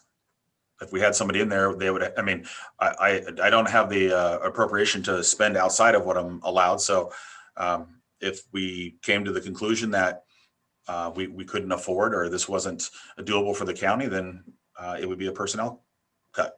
Well, I mean, and one thing I want to say, I echo and understand what you're saying in terms of personnel. If you look at what the county collected in terms of taxes or the number of accounts or population, whatever metric you want to use, it's always increasing. And we haven't added an FTE body to this office since 2012 or 13. So, 7 or 8 years, we continue to take on more with what we have. That did require filling vacant positions. And I don't see in the immediate future a heavy lift in terms of more bodies. It may be more technology, continuing to do things that are not personnel expense related. Because those do index up with every collective bargaining agreement, every COLA, every piece. But the reality is our office is a personnel expense office. There's no other way to put it. But what we get in return, I think, sort of speaks for itself. Yeah, I don't disagree with any of that. It's a horrible position to be in, to approve a position that, needs to be filled and will be filled with a body, knowing that in the next 2 to 3 years, we might be in the position of having to cut that person. Yeah. So it's just it's a very awful position to be in. And it's not your fault. I'm just saying that in general. No, I agree. I'd be remiss if I also didn't just add, because I know a lot of the discussion around personnel expenses, and it's not just solely personnel expenses that would erode a beginning balance either. It also depends if you look down at materials and services lines and projects and other purchases that have happened in prior years. A lot of times when we do get cost savings that contribute to a beginning balance, those savings could have been used to apply towards the purchase of capital equipment or implementation of a project or doing other means, but it's not just solely the erosion of the beginning balance isn't just solely a factor of personnel expenses or roll-ups from year to year. And then also the simple fact that when you start filling positions or actions that are taken that whether it's along the line of reclassifications or if it's realignment or actually filling those vacant positions, eventually you will see the drop in those beginning balances, because you're not realizing that savings from year to year. There's also going to be there'll be some expense saving in terms of personnel when our more senior tenured maxed out employees pursue retirement. And we are fortunate to have, 3 or 4 people that are on the cusp of that. So they'll be replaced with somebody either in the middle or lower end of the range, and that sort of recalibrates the funding there also. It's just kind of a cycle, but I don't, yeah, I hear you, Commissioner Bershauer, on tying to personnel and knowing that if I'm fully staffed, it'll be an ask every year, essentially, unless I can find additional revenue through legislative change. Thanks, Derek. Mr. Chair, I have a question as well, if I may. Yes, Commissioner. This has to do with, we just saw a variety of negotiations and agreements for bargaining with a number of unions. And with every subsequent increase, we see that not necessarily we're adding people, but we're adding expense. And when you see how significant it was this particular round, it really does beg the question, at what point does it become not sustainable to where you have these onerous contracts that now necessitate at some point maybe having to do cuts. So there's this push for the maximum that the contract will bear, and then down the road we're looking at perhaps having to cut people. So the way to look at it overall countywide is a significant increase in personnel expenses when we're not really keeping an eye towards, well, at some point, we're going to run out of other people's money. And I'm not, pointing to you specifically, but overall, we're going to run out of other people's money. It's not sustainable. And then we're going to have to start looking at cutting people. So that not every person you add then adds an additional, at the next bargaining round, those additional costs that kind of, choke you after a while. That's the frustration. Sure. If I may. Yes, yes. Okay, thank you.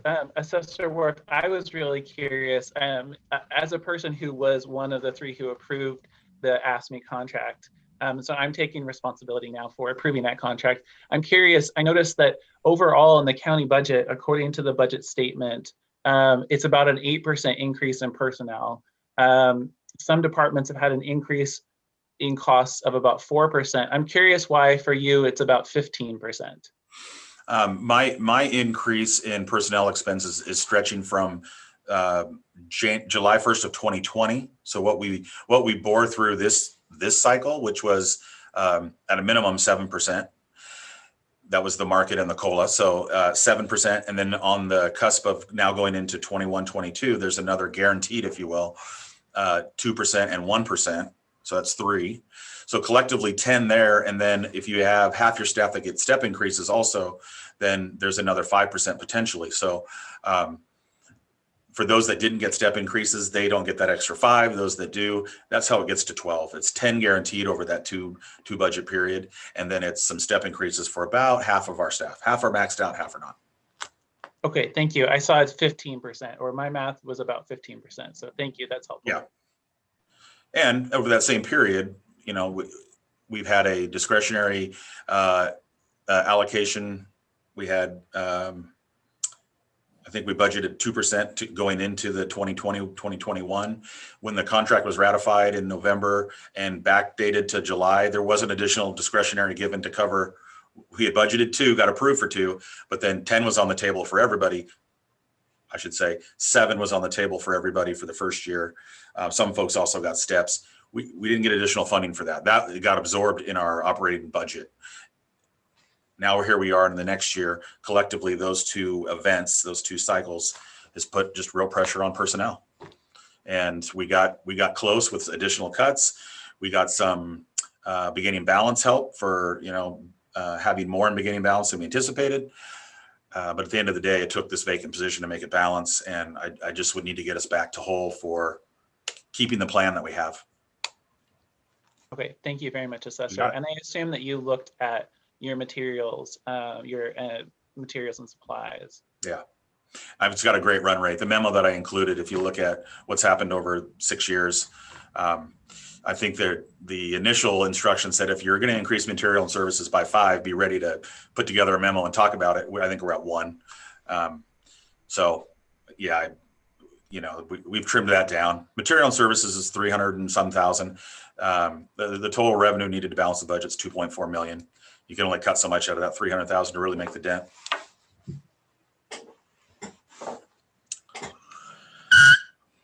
All right.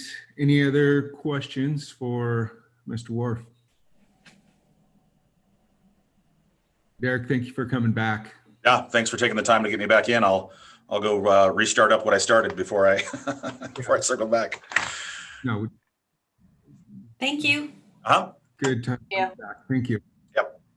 Sure.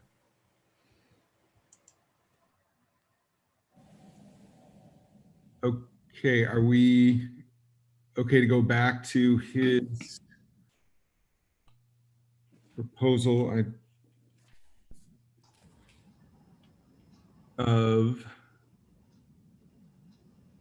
So he has an add back request of an increase to general fund allocation of 82,750.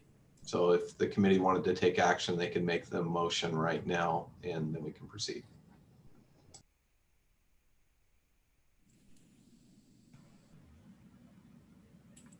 I feel like I'm missing some more historical context that maybe some of you have, as far as, some of the things that were discussed about things that have been happening over previous years. And so I feel a little bit like I'm not sure about how to view this or vote on this one.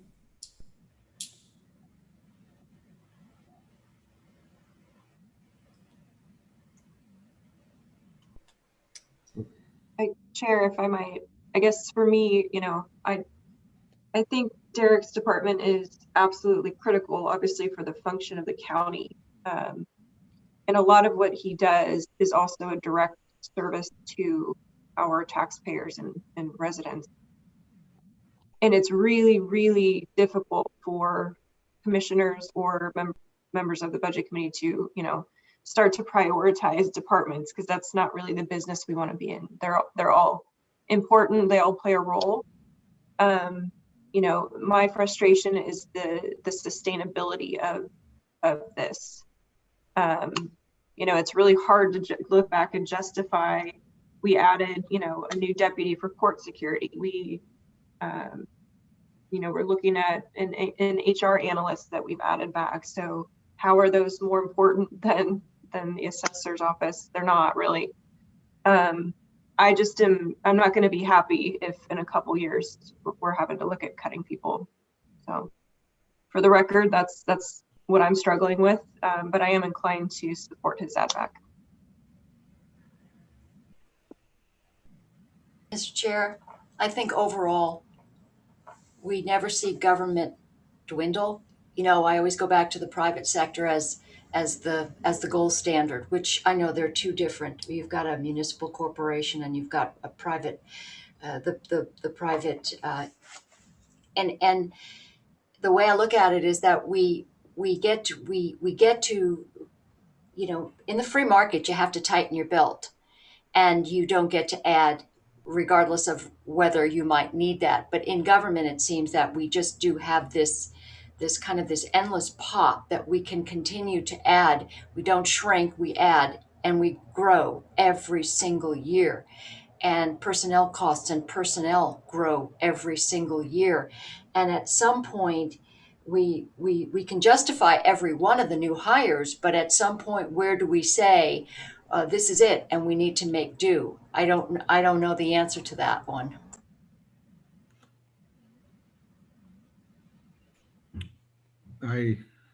Coming from the private sector, I agree with you completely, Commissioner Sarrett. I do recognize the specialty position that he's looking for. As Doreen mentioned, I deal with the appraisal side of commercial and industrial, and it's a specialized. There's a very few people on those lists for the banks, and right now we just ordered a commercial appraisal, and it came back as 6 weeks out was the soonest I could even get an appraisal back. And so, and I'm assuming that's because there's just not very many people who do that. So that is such a specialized, industry that I think he's going to be challenged to find somebody that'll take with those skill sets in this market that will take that job for that amount. As I'm looking at it, I'm like, that's going to be a tough position. If you can find somebody that'll take that, I think it's from the personal standpoint is, you know, it's going to be tough to find someone. And would it be beneficial to the county? Yes, I think there's an untapped area out there that is, you know, underassessed and probably, you know, 20 years behind in value in some. I mean, I look at a lot of industrial and commercial property, and it's one of the first things I look at is the current taxes on it and where it sits. And so I know there's a lot of undervalued. So the benefit to the county, I think we would realize that in actual fund and that fair and I equitable know what you're saying. standpoint. Yeah. It's almost like a cost benefit analysis would be so handy right now, although it's kind of tough to assess, but maybe it is possible. So if we have current tax assessed value for commercial properties in our county at a certain level, and we presume that there hasn't been an increase on average in maybe a decade, and what if we were to presume that there is a 10%, 15% increase in value, which is probably incredibly conservative considering what's happened in Yamhill County in the last 10 years or so. I mean, we could extrapolate this position could over time, you know, as the assessments are completed and imputed into the taxes, it could pay for itself, which is kind of where my head goes about this particular position. If we're leaving really large valued real estate unassessed and far below value, as we're scraping for money, if we pay 82,000 but we get another $1 million in tax revenue that really should be being paid according to what has been voted in on taxation, and maybe we make out ahead, but it's hard to say because I don't have that data, or I don't think any of us do. But that's the way an outside company would look at it too. You know, we hire this person's going to produce X amount of profit or income for a company, and there's a net effect to their employment. And if it's not a positive number at the end of the day, then that's not a good hire. But also to Mary's point, I totally must say that this committee process for me has been incredibly eye-opening. I think the most stark and stunning thing is the volume and weight of the unions and the disruption of the ability of people like us to come together and trying to make the best of taxpayers' money when there's just this, some of the percentages are very extraordinary. Whereas maybe the free market idea without that union representation being so overwhelming, I mean, if it's worth it, it gets paid. If it's needed, those people are recruited. And I suppose being, you know, in the regular world, in the private sector, it's stunning to me how I'm weighing out the fact, well, this person isn't a union person. It would be tough to really get them up to their market pay because there's already this predetermined enormous amount of commitment from the contracts with the union. So I don't have a lot of experience with unions, but I think just on paper, that's been a tough thing to see. Mr. Chair, could I jump in with another comment, having listened to those comments? Yes, go ahead. Yeah, and while I'm not going to promise an ROI, what I would say is there's another component here, and that's the fair and equitable. We're tasked with making sure that we are, you know, equally burdening our citizens fairly with what they need to be paying taxes on. And if we're choosing not to do the appraisal work, we're leaving people on either side of that. We just are, and we have for so many years. It's quite alarming when we did reappraisal of just the residential and seeing what we found, you know, buildings that have been just, you know, farm buildings that have been destroyed for years that they were still paying taxes on because we had anybody there, to houses that we completely missed. For whatever reason, the permitting process fell apart from one of the jurisdictions. We had no idea a subdivision went in or something. You know, and we find, you know, these houses that they haven't been on the tax roll. They've been there for years. They haven't been paying taxes. Their neighbors paying taxes. So there's a fair and equitable component in addition to just being directed by statute in my oath of office to make sure it's 100% of real market value. I would really ask to put that in the consideration also, that it may not be just a dollar for dollar return. Although at 143 million, we're picking up dollars left and right. There's a fair and equitable component too, and I think that's something that should be on in the decision. All right. And Chair, may I add to that? Yes.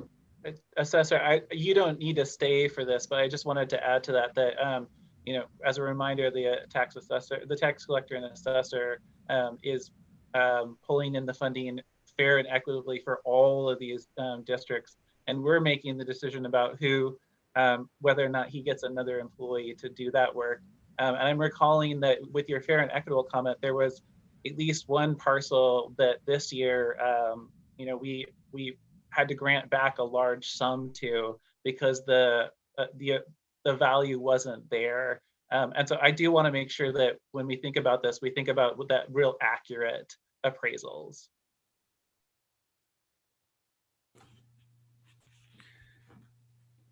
Thank you, Commissioner. All right. Chair, Yes.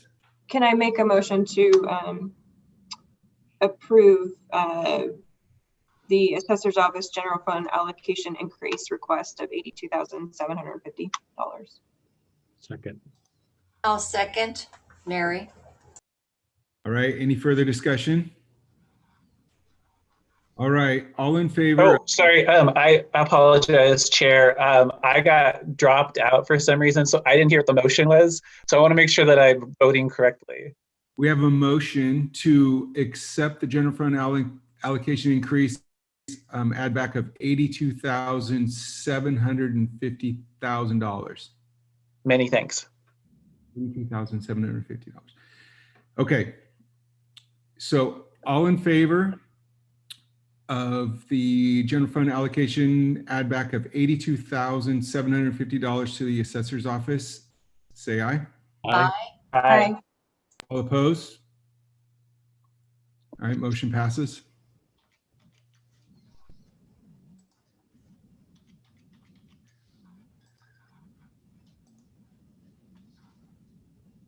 All right, so we now have some numbers for the Marine Patrol budget.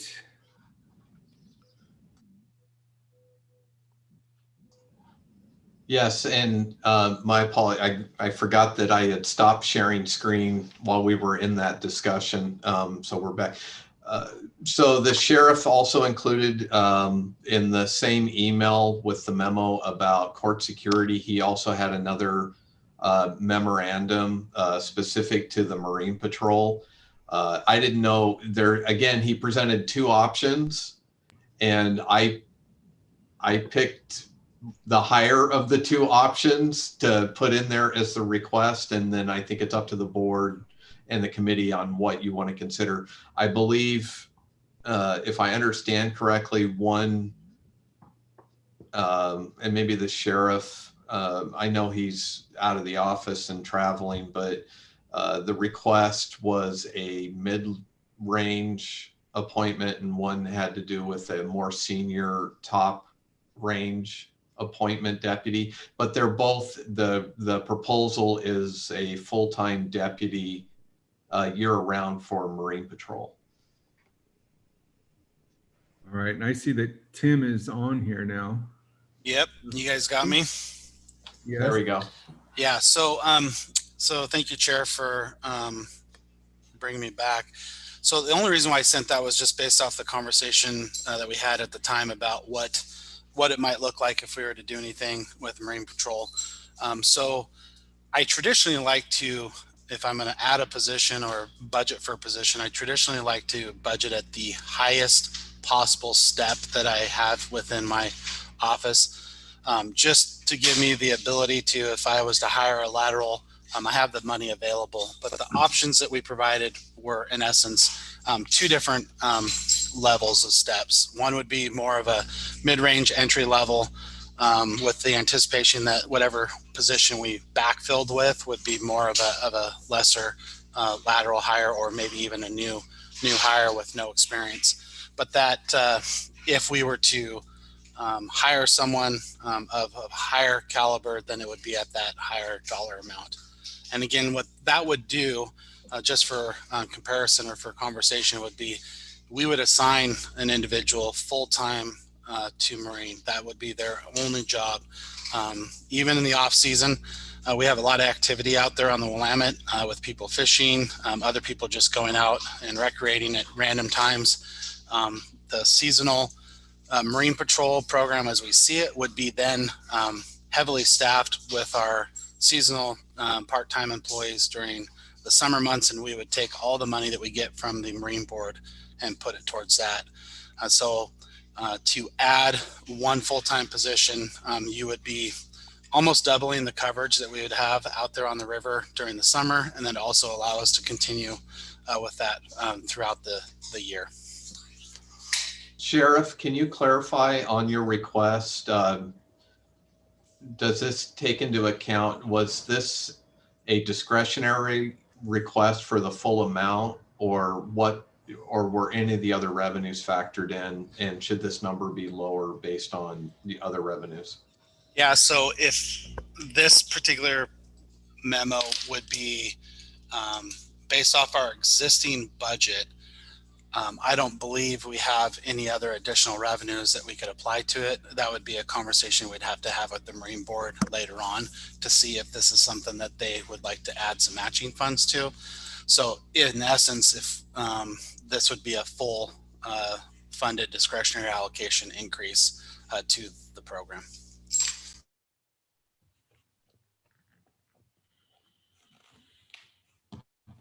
Well, Sheriff, thank you for adding that. I wasn't sure if we were going to get any options, so I appreciate at least seeing it.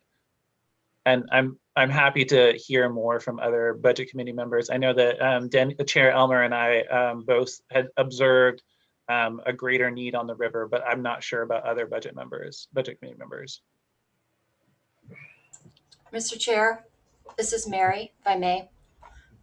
I have to say that my time on the river in the Newburgh Dundee area in a paddle boat has shown there's a lot of dangerous situations because there is no patrol, and they're allowed to, people are kind of breaking the law because they can tell when someone's there and when someone's not there. So I definitely think there's a need. I know that it's been frustrating not to see more coming from the Marine Board, coming from the state, and asking the counties to do this work, especially since we're pretty much the only game in town and the only jurisdiction doing that in this area. So I definitely think there's a need, but then this goes again to this, yeah, we really do need this, but can we afford it? Because this is all going to add up at the end, and we're going to look at one giant number and say, yeah, we can justify each one of those things, but where do we put the brakes on? So I see the need for it. I just think at some point we might not always get what we want, as they say. Mhm. Chair, if I might have a quick comment. Yes. I agree. I used to live on the river, so I saw it firsthand. And I actually didn't see much of what the sheriff described as kind of the folks that come, and they're not boating necessarily, but some of the issues are occurring elsewhere. I haven't seen that firsthand, but I'm sure that's the case. My frustration is that the State Marine Board has been pushing new license fees on everything from standing on a paddle board to having folks wakeboard off of your boat, et cetera, et cetera, et cetera. And the whole point of those fees is to pay for increased enforcement and the way that they are able to sort of police that to make sure people are paying is to have our deputies out there making sure. It seems like a vicious cycle that we're almost like an unfunded mandate where the only way to enforce that is to use our sheriff's deputies. And the frustrating part for me is it's almost like a double whammy against our taxpayers. I mean, you've got folks who are paying for the sheriff's department through taxes, and then they're also having to go and pay for these licenses where folks coming from elsewhere don't have that that burden. So I just think that the Marine Board needs to step it up with funding. If they think that this is the way to go and the way to curb behavior is to increase these licenses and there needs to be some sort of enforcement mechanism for that, they need to step it up and send more funding. It shouldn't come solely on the backs of Yamhill County taxpayers.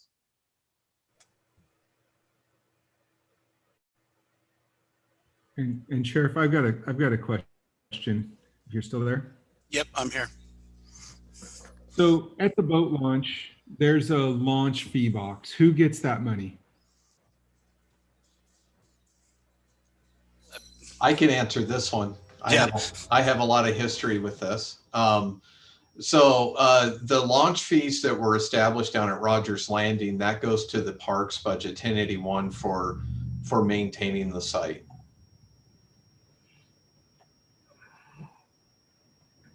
Okay. I know that I mean, I watch when I'm down there, and I bet it's 1 in 10 actually pay the fire $2, whatever it is. You know, we're always scrambling for our $2 or $3, whatever goes in that envelope every time. And I watch, and very rarely do I see another boat stop and put their, but I almost feel like it's one of those, to pay somebody there, the monitor, hopefully you break even. So how does that help? Okay, I was questioning that. So that goes for just the park. Yeah, so in Fund 1081, you'll see the Rogers Landing fee revenues. There's a specific revenue line that's built in. There's actually, because the State Marine Board provides some limited funding for maintenance as well. For all the licensing fees that are collected, at the State Marine Board, they have various programs that they fund with that. One of that is the funding that you see in the Marine Patrol budget for enforcement for all the various Marine patrols. But then there's also a facilities program to where they have a grant program that they provide some limited funding for the maintenance assistance program. And then they also have a large facilities program that they fund new facility development grants. You'll see that at Rogers Landing in particular, that was built with a Marine Board facilities grant, that entire site. And then they've also paid for the replacement of boarding floats and docks and improvements at the site for those really, really large capital projects, in addition to building new boat launches or replacing boat launches. I know Parks is currently working with the State Marine Board on trying to put together some proposals for replacement at Dayton Landing as well. And, so there's various funding mechanisms that come through the State Marine Board to support both the enforcement and the facility sides of boating. And then specific to the launch fees that are implemented at Rogers Landing, it's an honor system to collect those funds, even though it is a person who doesn't pay it could be cited for not paying the launch fee and utilizing the site. And those fees are to help offset all of the costs of operating Rogers Landing. Okay. And Chair, I have a question if the sheriff's still here. Yep, I'm here. Okay, sorry, I just can't see you with our screen share on. So a couple of things. You mentioned that it's hard to find a patrol deputy, or was it a sheriff deputy reserve for the river patrol? Is that just because you're only asking for weekend duty? Well, it'd be a combination. The job that we're asking people to do in that position is very specific to a seasonal employment. And so it's really hard to get people to commit to a seasonal full-time job during the nice summer months, Thursday, Friday, Saturday, Sunday. We do get a lot of young cadets that serve as seconds on our boats. The the hard part is typically getting the boat captains, the people who are certified enough that can actually drive the boats. So it's, I mean, we find a way to make it work every year. That wouldn't necessarily be a huge hurdle as to a reason as to the exact reason why I would advocate for a full-time. I think the big conversation is, and to go to what Commissioner Bershauer and Commissioner Sterrett said, I totally agree. The Marine Board needs to step up. I've been talking with the Marine Board for probably 8 years now, highlighting all of the increased use, the activity that we're having out on the river. And because of the way that the state agency is ran and the way that they calculate their funding, we continue to come back to the same dollar amounts that get allocated to us. And so in this particular season, just as I've done in every season, you know, we only put what the Marine Board gives us. That's what we're going to put out on the river. And, you know, based off the conversation that we had yesterday, you know, I do think it's important to note that, you know, our program could benefit from a full-time person. We haven't specifically asked for it in previous years because our hope is to get the Marine Board to pay for that. We've been unsuccessful in that venture. And at some point, given the amount of activity out on that river, we are going to be responsible for going out there anyways, whether I have Marine deputies on staff or if they're not on staff, we're going to be calling people out on overtime to deal with these issues. So this may be the one piece that would allow the Marine Board to say, okay, yeah, the sheriff's serious about taking care of issues out on the river, and maybe we can start finding ways to free up some money to help match some of those expenses that he's starting to incur based off of the productivity that they're having out there. Okay, great, Sheriff. That's what I was just going to ask you, was that last bit is maybe even the strategy of providing the position authority and then having you or somebody on your behalf go to the Marine Board and say, this is what we're offering up. What can you do? Yeah, and that would be, you know, a conversation that I'd have back with them saying, listen, the Yamo County has made it a priority to step up and provide some additional funding for this program. And we would be advocating for them to at least increase or match some of that funding so we can offset some of the expenses.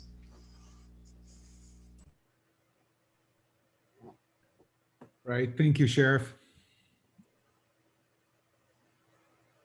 Any further questions on the Marine Patrol budget ask request? Ken, can you scroll down so we can see our approved amounts at this point?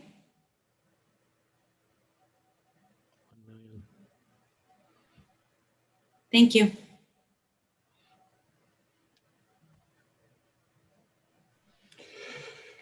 I've always heard that, Chair, I've always heard that, you know, budgets reflect your priorities. And at least for me, I mean, I live along the river and I spend a lot of time in the river. So I see a lot of situations that really could, that would really benefit from having a Marine Patrol around, including situations where people are not having the best judgment and put themselves and others in danger. And I think that that adding a deputy is a really effective way to signal our priorities. But that may not be the priorities of the full budget committee, but I want to say that that is a priority of mine. And I would agree. This is Rick. I feel uncomfortable with this request for one main reason. This came out of the blue. It hasn't had a lot of thought or talking to the Marine Board of matching funds. I feel like we're ahead of ourselves here. And in a regular order of business, this should have been something that we got more information before we make a decision. Without that, I don't feel comfortable supporting it.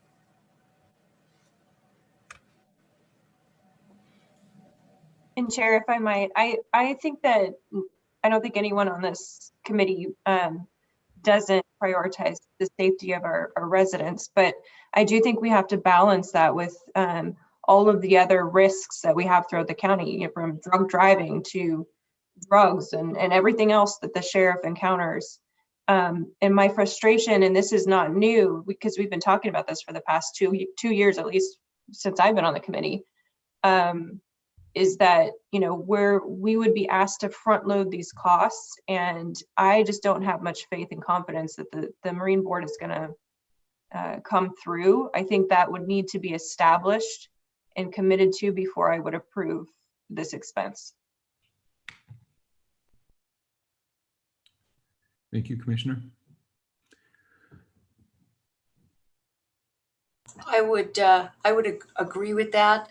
I think at this point, to the discussion point about the taxes on non-motorized vehicles, we're talking about inflatable tubes in rivers that need to be licensed, and those fees go into this black hole that the counties really never see.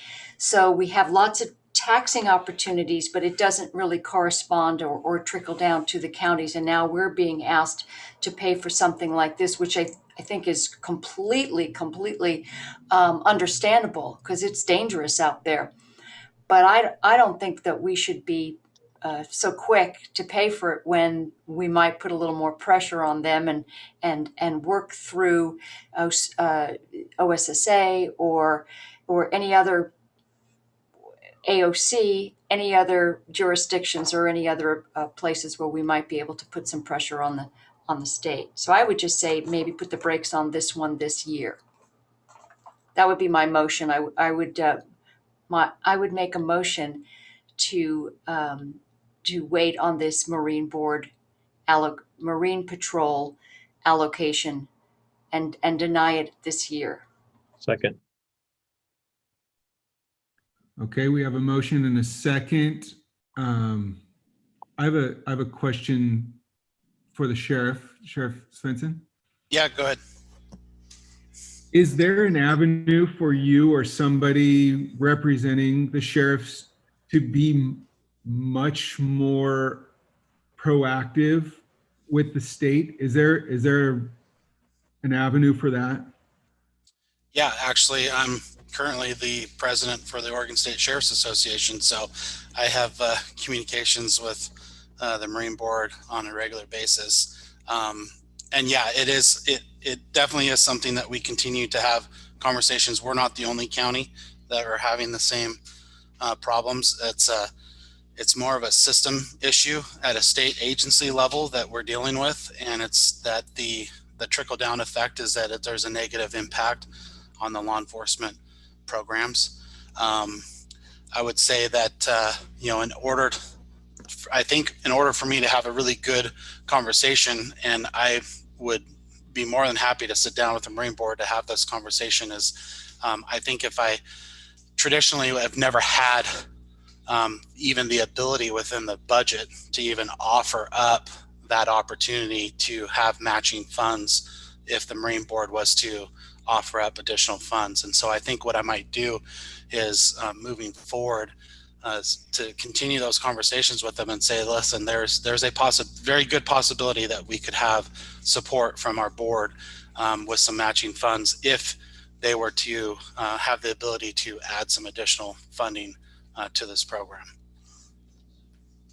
That's what I'm talking about. Okay. Here, and if I may, we are in further discussion, right? Yes. Okay, great. I was really hoping that the sheriff would say that. What I don't know specifically about, like, hey, Marine Board, we are serious as a county and our budget committee is serious.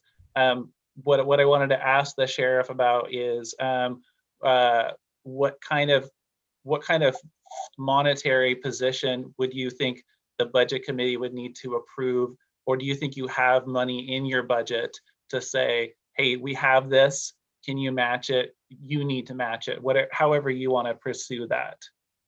Well, that may be more of a question for Ken. I think right now, as the budget is, you know, obviously, and I'm with Rick. I appreciate the comment that this is kind of out of the blue, because this, as you know, in my presentation, this wasn't even something I was even considering. It was just more of the topic came up, and so I thought this would be the time to have that conversation. So I would be in a position where I'd be going back to the Marine Board and advocating pretty heavily, saying, we had this conversation.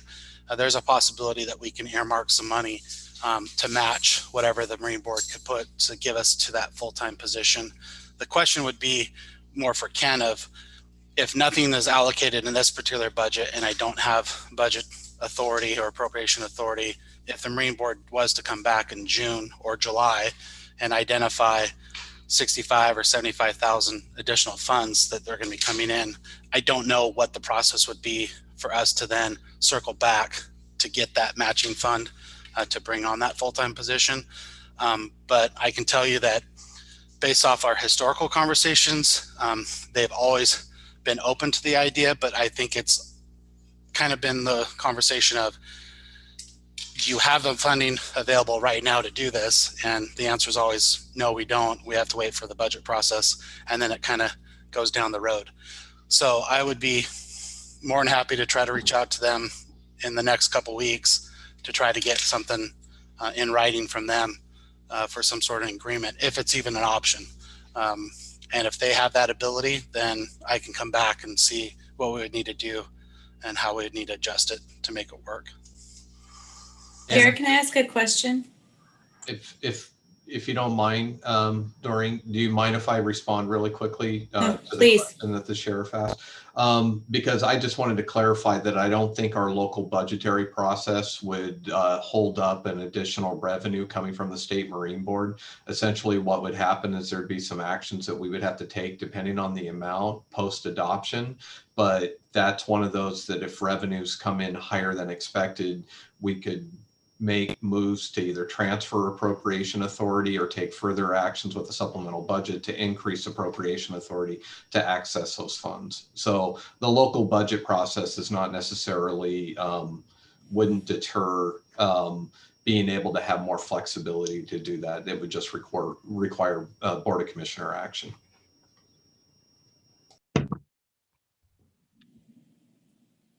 So I don't know if that negates kind of my question or not, but my question is can there be conditional approvals in the budget where, let's say this finance committee decided we'd like to make a conditional approval of 50,000 or 60,000 for a Marine Patrol budget, and the condition would be that we would be met with Marine Board funds, so that if it's allocated, if that is met, so we will be ready to go from our piece of that.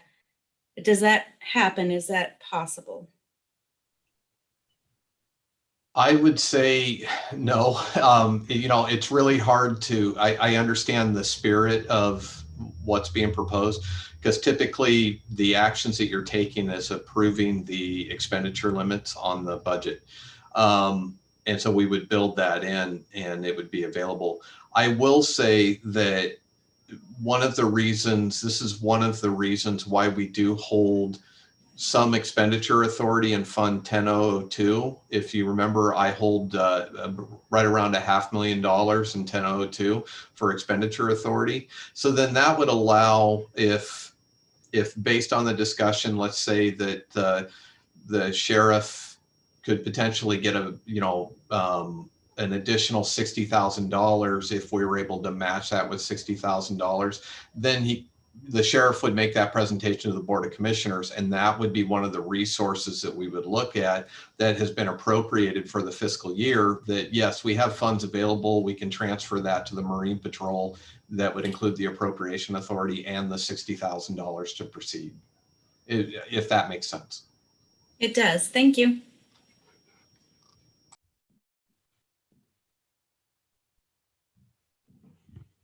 All right. Well, right now we have a motion of tabling this till next year and a second with further discussion. Is there any change in that motion? or do we just proceed? Okay. So at this time, we have a motion to table until next year on the Marine Patrol budget of $164,611. All in favor of tabling that, say aye. Aye. Aye. Aye. Any opposed? All right, motion to table till next passed. And I'm going to say that we are probably not going to finish these next two sections really quickly. And I'm thinking we should take a lunch break and come back unless there's opposition to that. Mr. Chair, could we make it a half-hour lunch break? Thank you. I'm okay with that. Is anybody opposed to doing this and come back in half an hour? No, I'm okay with that. No. All right, then let's adjourn for 30 minutes and we will meet back here. Thank you. Thank you, Thank guys. you.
Aren't we the early birds? I don't know. I use the city of Dayton's Zoom account is shared with me for doing our roundtables. So that's the only reason I can think for why I would be called Rochelle Roden, who is the city manager for Dayton. Well, And I hello, can't Rochelle. change it myself.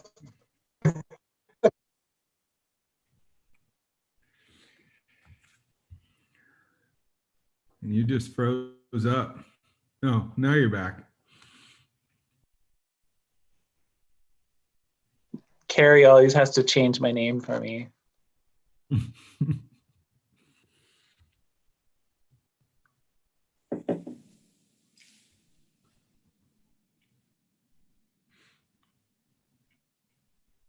Good thing it's not April 1st. Who knows what your name might be?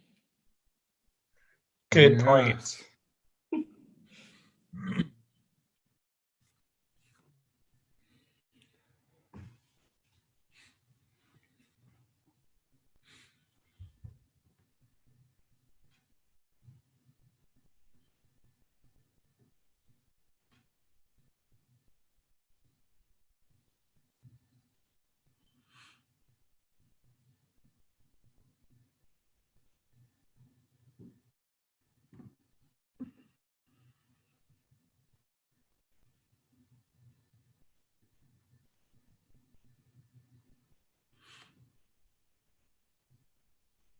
Thank you, Carrie.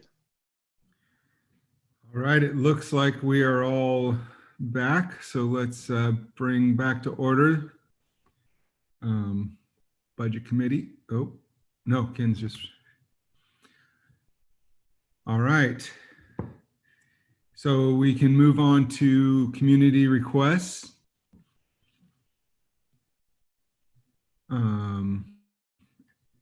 Aries, I'm going to jump. Ken, were we talked about possibly, is this where we have the discussion about making these an annual part of the budget versus each year on a couple of these that the county finds very integral to the support side of the county? So I think there's a couple of options at play. I have over in the notes section that the community request from CASA, York Community Mediators, are two examples to where there's already been a recurring annual contribution to those two programs. CASA, it's 4,000, and they have it's built into 1039 Fund 1039, a $4,000 contribution that's been ongoing for many years. And then same thing goes with your community mediators, that we have $10,000 that has been going to that organization for quite some time, and they've asked for an additional 5,000.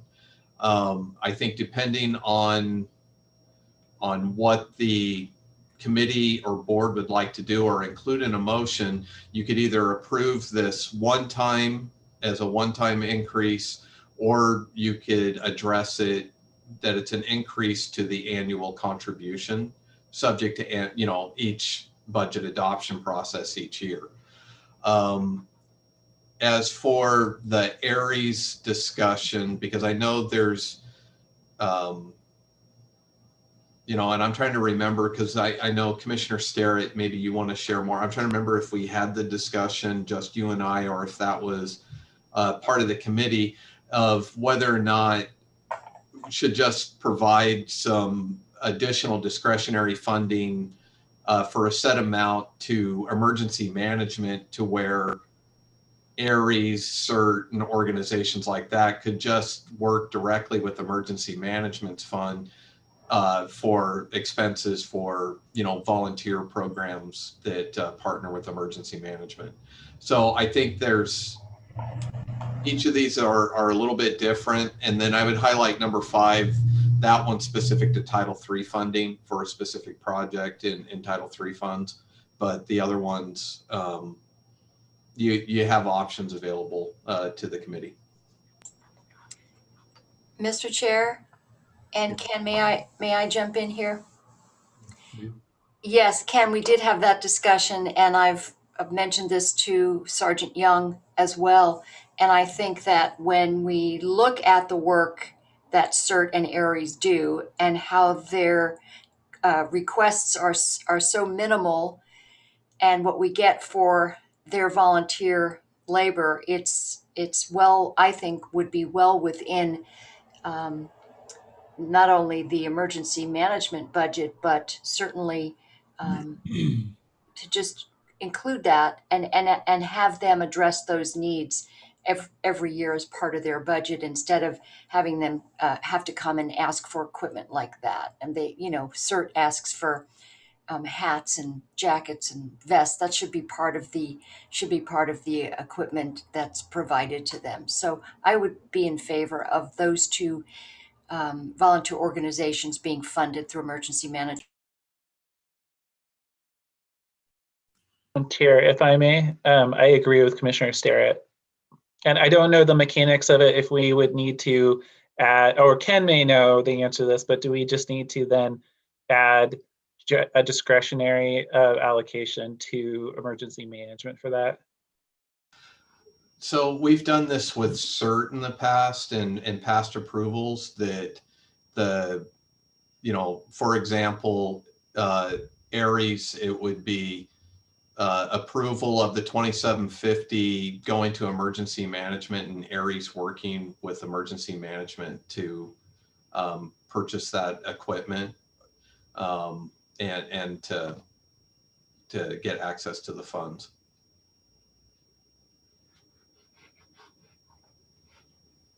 Chair, it seems like maybe the better, because the sheriff mentioned that there's multiple organizations. It's not just CERT and ARES necessarily. So, maybe it is where it's a yearly number of, maybe $5,000, and we just leave it to them to balance the needs of their different volunteer organizations and cover some of those costs. I would be more in favor of that rather than having them come back every year with new requests.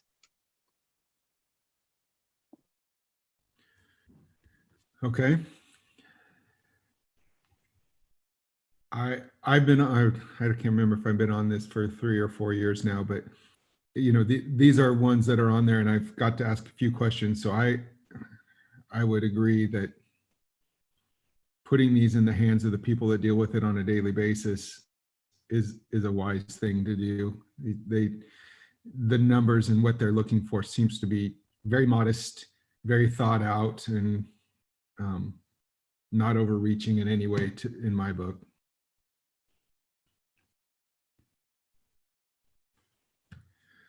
So can we consider this, sorry, Mr. Chair, could we consider this, Ken, as one motion to include CERT and ARES and all county volunteer organizations, or do we have to be more specific, or do we have to call them all out individually? I think that's the hard part, because we did not get a specific request from CERT this year. All we have is the request from ARES is the only request. And I think what we may want to do is, up in the upper section, add an emergency management. And if you wanted to do something like Commissioner Berschauer was suggesting, a $5,000 discretionary increase to support volunteer organization requests. And that would give Brian Young and Carol at least some guidance on what the intent was for these funds. And it was available to do the requests, but on the actual community request, we would probably deny it and then say, see above. Would they have enough in their budgets overall to just absorb these small amounts and find a way to do that without discretionary allocations? I don't know. I'm flipping through the pages to go to emergency management. I know emergency management is um, pretty bare bones, you know, a pretty streamlined operation. I mean, they have some of the state emergency management funds that they receive and discretionary funds. And I think one of the reasons they probably didn't have an ask this year for some additional funds is because they had a retirement that occurred this fiscal year, and they've elected not to fill, you know, they're not going to fill the position that Ken Nygren held. And, you know, so I don't believe that emergency management necessarily has the funds to just pay for it out of their current revenue streams. But I'm stalling while I try to find that page. It looks, Ken, like they have a $20,000 beginning balance or projected ending balance, sorry. And they're getting 234,000 in discretionary right now. I would, you know, we're a whole budget committee, but I would say that given how small their budget is and how they often need to respond to things before they get reimbursement from federal allocations, that adding back 5,000 discretionary that they can use for some of these these volunteer groups that are incredibly valuable, I think would be a good way to do it. Yeah, I agree. And it, you know, 5,000 on an annual basis might seem like it adds up to a lot of our time, but I served on a K-9 CERT team, and the amount of money that you have to invest in equipment and training is just, it's 10 times that over the course of, you know, your volunteer effort, if you're in it for many years. And most of our volunteers have been in it for many years. And I think it actually does improve the department's overall, because some of that money could go towards training for CERT and, you know, sheriff's posse and all these other groups that help. And that in turn, just, it makes the department stronger. It makes the community effort stronger. So I would be in favor of a $5,000 amount.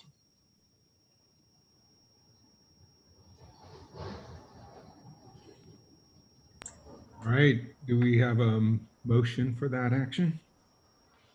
Mr. Chair, I'll move that we take that $5,000 allocation from discretionary. Second that, Chair. Okay, we got a first motion, a second. Any additional conversation, comments? And just to clarify, are we doing that specifically to emergency management or to the sheriff, or how's that? I thought it was emergency management. Okay, because I wasn't sure. I mean, I think like the sheriff's posse technically reports to the sheriff and maybe the SAR team as well. So there might be some issues with that. I don't know how that shakes out, but maybe Okay. Ken can offer some clarification, or if we just, the spirit of our motion is that it goes that way.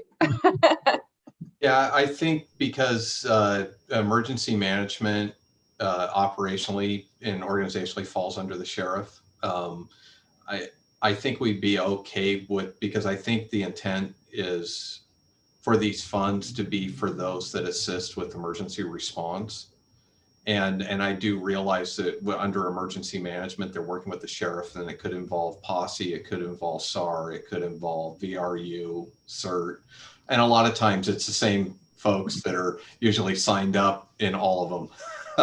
You know, so there's, you know, I think the spirit of the motion, and I think it'd be okay to have it in emergency management for the first go around. And then the sheriff can always come back next year and say, well, I think we need to adjust it to one of his other funds.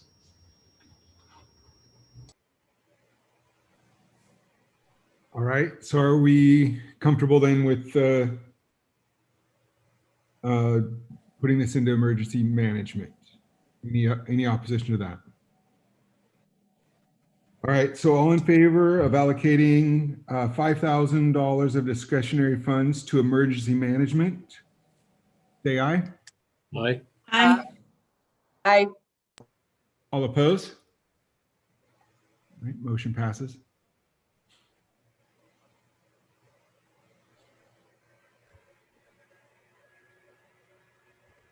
So then should we take a vote on the actual Aries request and note the see above? Okay, did someone make a motion on that? And it would actually be, you would deny the request, and then we will advise that here, contact emergency management. Mr. Okay. Chair, I move that we deny the request from Yamhill County Aries for radio equipment. I second. All right, we got a first and second. Any more discussion? All right, Can I ask a quick question on process? Do we send them a letter following up as to the response? I was going to send an email. I mean, I don't know if we do an official one, but I've been in touch with them, so I can send an email. Okay, yeah, and just maybe let them know what we decided in lieu of that. So. Okay, so all in favor of denying Aries a request for radio equipment, say aye. Aye. Aye. Aye. Aye.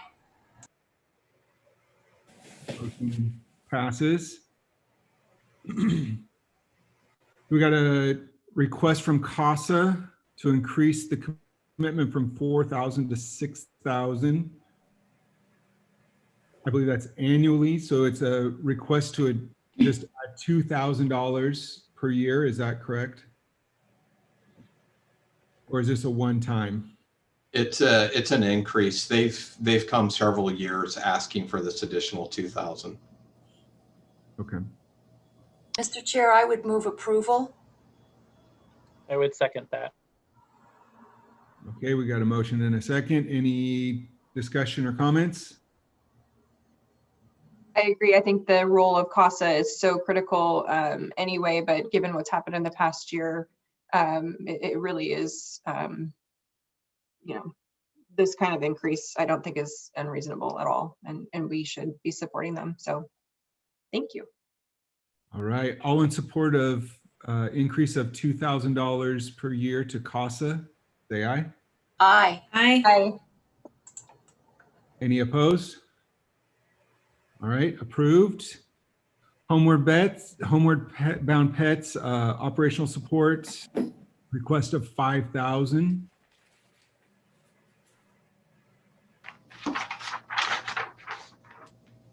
And Is this what we've done in the past, Ken? Is this the same request? Okay. Or, oh, I'm not muted. All right. I was trying my best not to start talking if I was muted. It does look pretty similar to what they've been asking for in prior years.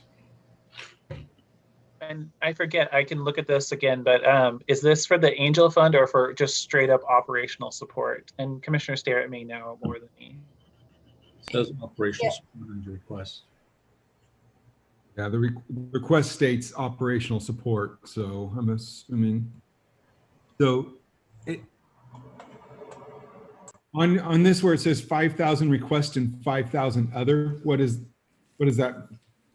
So the reason I have it as other, because we don't make a general fund allocation to Homeward Bound Pets. They're receiving funds under the dog control budget.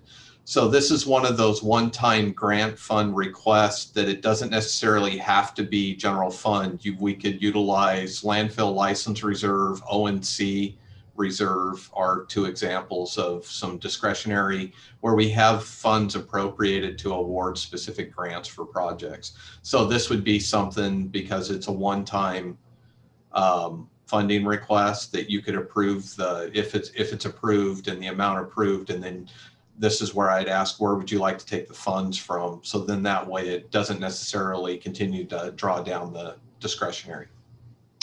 Thank you.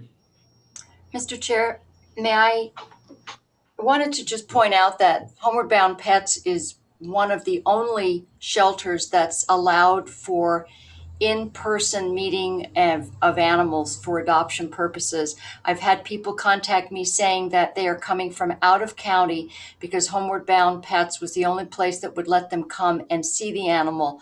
And there are so many animals waiting for adoption, and the other places are just saying, look at a picture on a website. Well, that's not how you pick your next forever friend.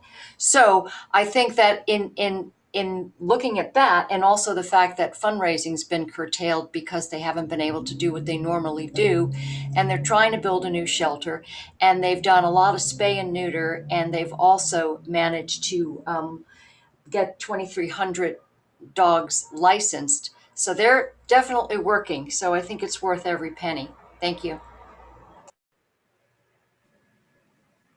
All right, do we have a motion then?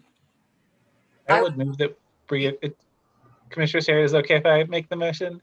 Sure. Okay, thank you. I would move that we approve the 5,000 for Homeward Bound Pets, but we didn't discuss where it would come from. So I move that we approve 5,000 for Homeward Bound Pets, and that we make a separate motion for where it comes from.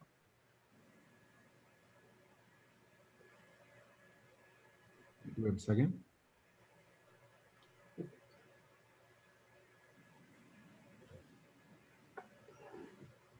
Commissioner, did you want a second? Second. Card just went by. I can't follow everybody. All right, so we have a motion and a second to approve of the $5,000 to Homeward Bound Pets for operational support.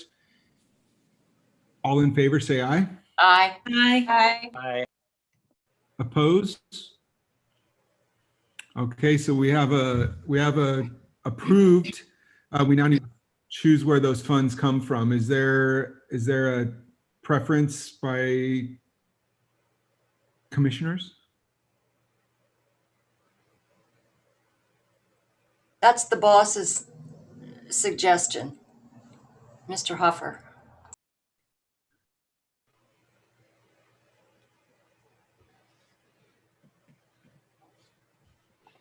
I would recommend landfill license reserve. We did award a grant in the current year budget from landfill license reserve, so it's consistent with what has been done in the past. Okay.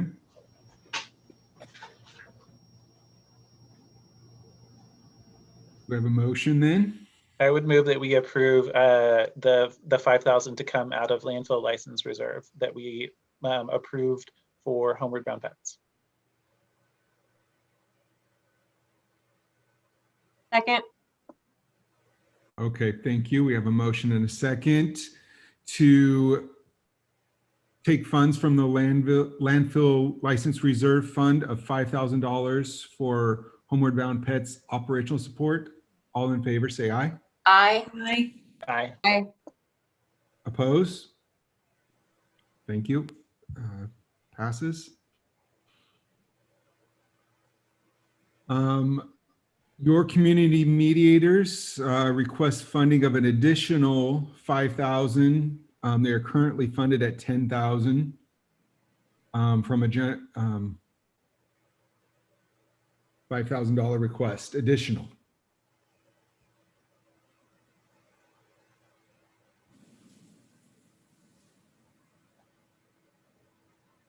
Ken, could you give us a little bit, for Doreen, a little bit of the backstory on what they do, and also that this is a yearly ask?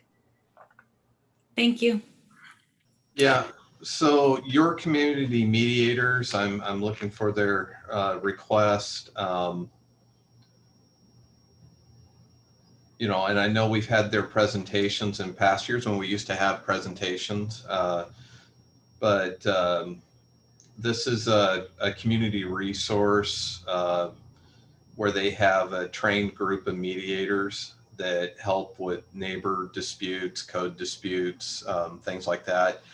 Like when we talked about the other mediation fund that's court ordered, that's not necessarily what this is speaking to.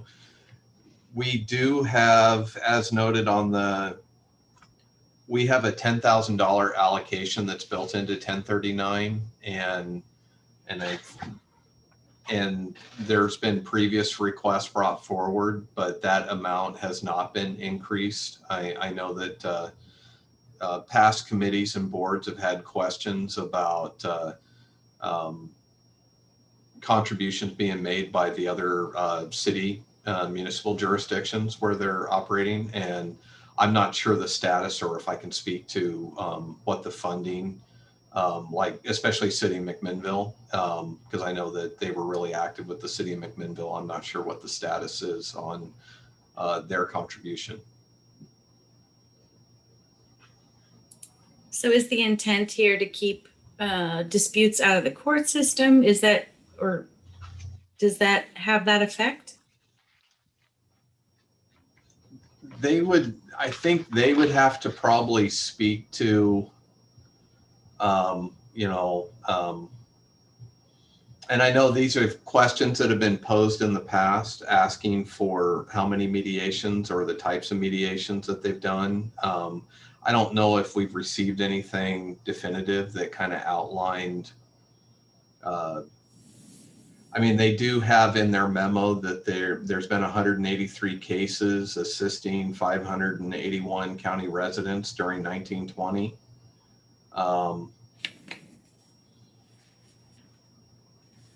Ken, can I jump in here? Absolutely, please. I remember from a number of presentations is that they did a lot of family mediations with youth and parents. They've done mediations with neighbors. They've done neighborhood type mediation, so that basically it keeps it from escalating to either a civil or a criminal. It doesn't necessarily involve courts, but it's more of a relational type of mediation, and that they do it, that it's not court ordered. Thank you. And I would move that we would hold them to the annual allocation and deny the additional funding. I would second that, Commissioner. All right, we have a motion and a second to deny. Is there any further discussion? Comments? Okay, we have a motion to deny the $5,000 additional funds for your community mediators. All in favor, say aye. Aye. Aye. Aye. Any opposed? Okay. So we're to wildfire prevention workshop request of $10,000. And I am not sure, Ken, I'm going to ask you to, you keep saying this is a Title III request. Is that correct? That is correct. This is a specific request that was brought forward because this for Title III funds, and I was in the process of, my binder's all messed up right now. I was trying to get to the page for Title III.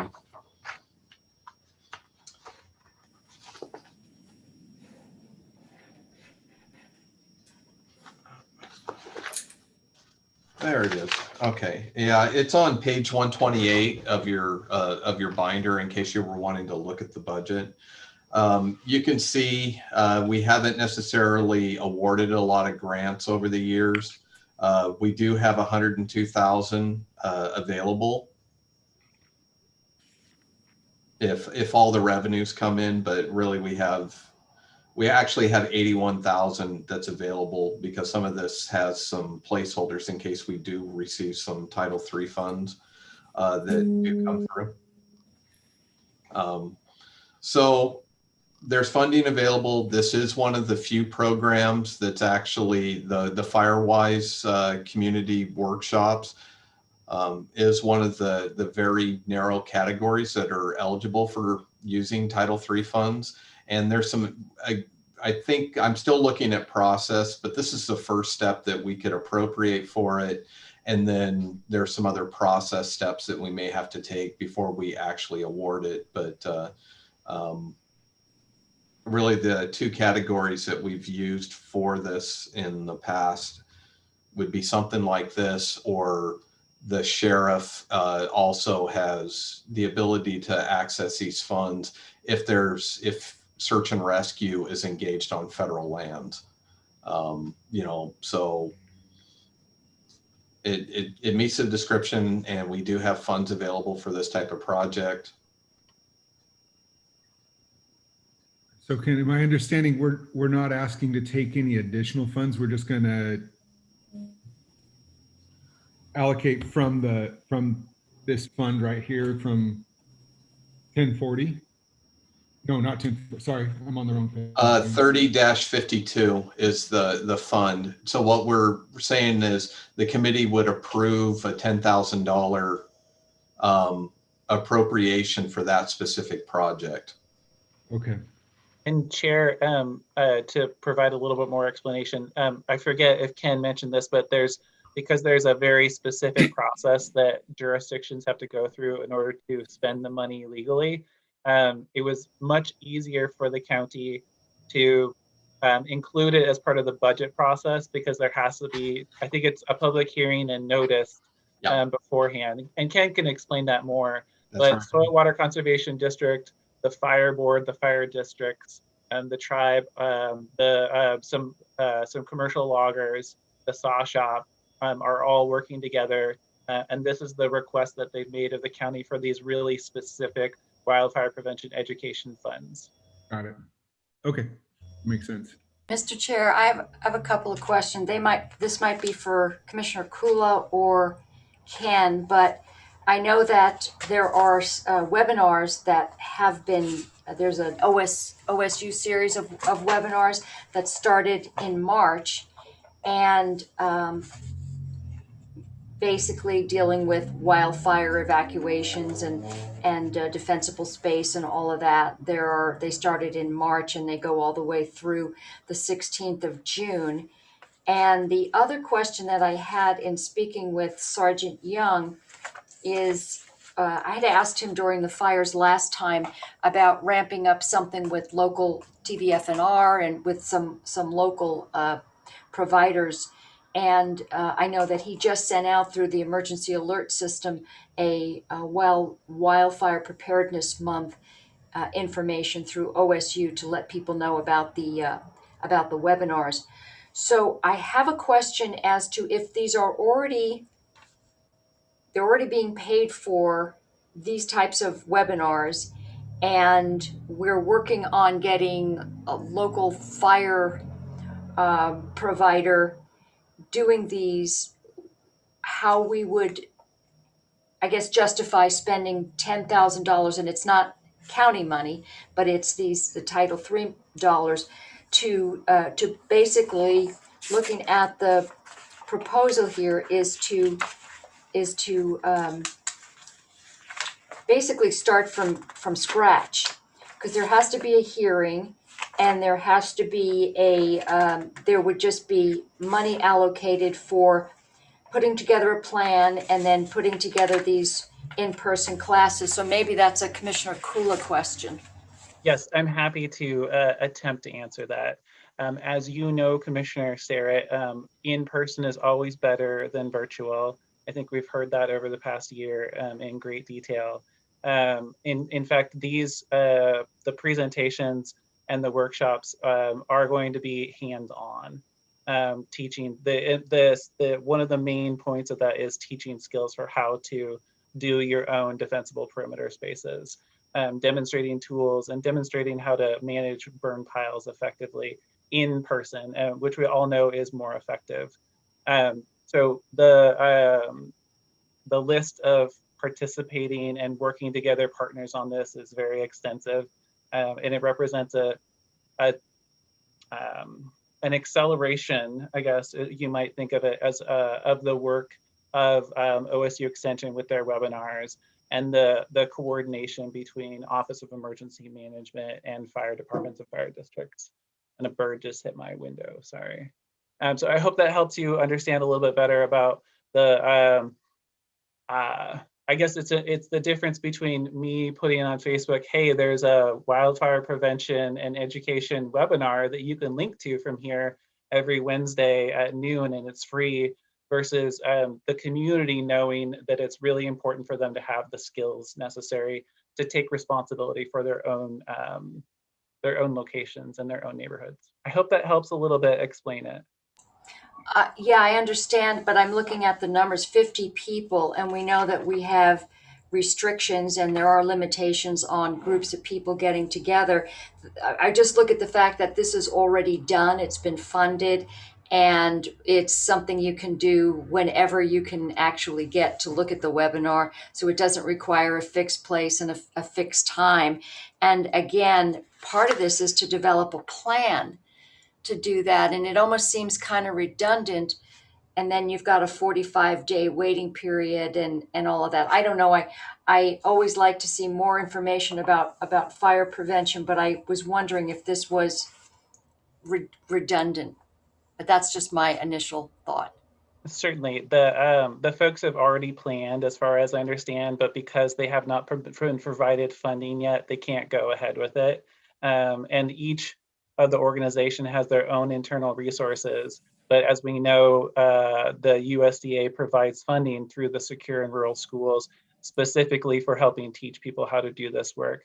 If it was effective simply as a webinar, then we would all know by now how to do this work. And unfortunately, not everybody is prepared for it. And we saw an escaped campfire up on Chehalem Mountain that was the result of somebody not being diligent in taking care of their burn pile, which resulted in a wildfire. So I think that this is a good time to be doing this. Unfortunately, it is a little bit late in the season.